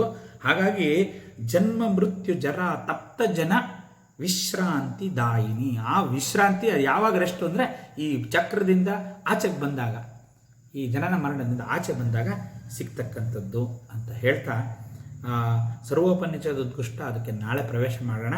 ಹಾಗಾಗಿ ಆ ಜನ್ಮ ಮೃತ್ಯು ಜರ ತಪ್ತ ಜನರು ಎಲ್ಲರಿಗೂ, ನಿಮ್ಮನ್ನೊಳಗೊಂಡು ಎಲ್ಲರಿಗೂ ಆ ತಾಯಿ ವಿಶ್ರಾಂತಿ ಅಂದರೆ ಆ ಮೋಕ್ಷ ಪದವಿಯನ್ನು ಕರುಣಿಸಲಿ ಅಂತ ಕೇಳ್ಕೊತಾ ಆ ತಾಯಿಯ ದಿವ್ಯ ಚರಣಾರವಿಂದಗಳಿಗೆ ಸತ್ಸಂಗವನ್ನು ಸಮರ್ಪಣೆ ಮಾಡೋಣ. ಶ್ರೀಮಾತ್ರೇ ನಮಃ, ಶ್ರೀಮಾತ್ರೇ ನಮಃ, ಶ್ರೀಮಾತ್ರೇ ನಮಃ. ವಶಿನ್ಯಾದಿ ವಾಗ್ದೇವತಾಯೈ ನಮಃ. ಉಮಾಯೈ ನಮಃ, ಉಮಾಯೈ ನಮಃ, ಉಮಾಯೈ ನಮಃ. ಅಂಬಾರ್ಪಣಮಸ್ತು. ಸ್ವಸ್ತಿ.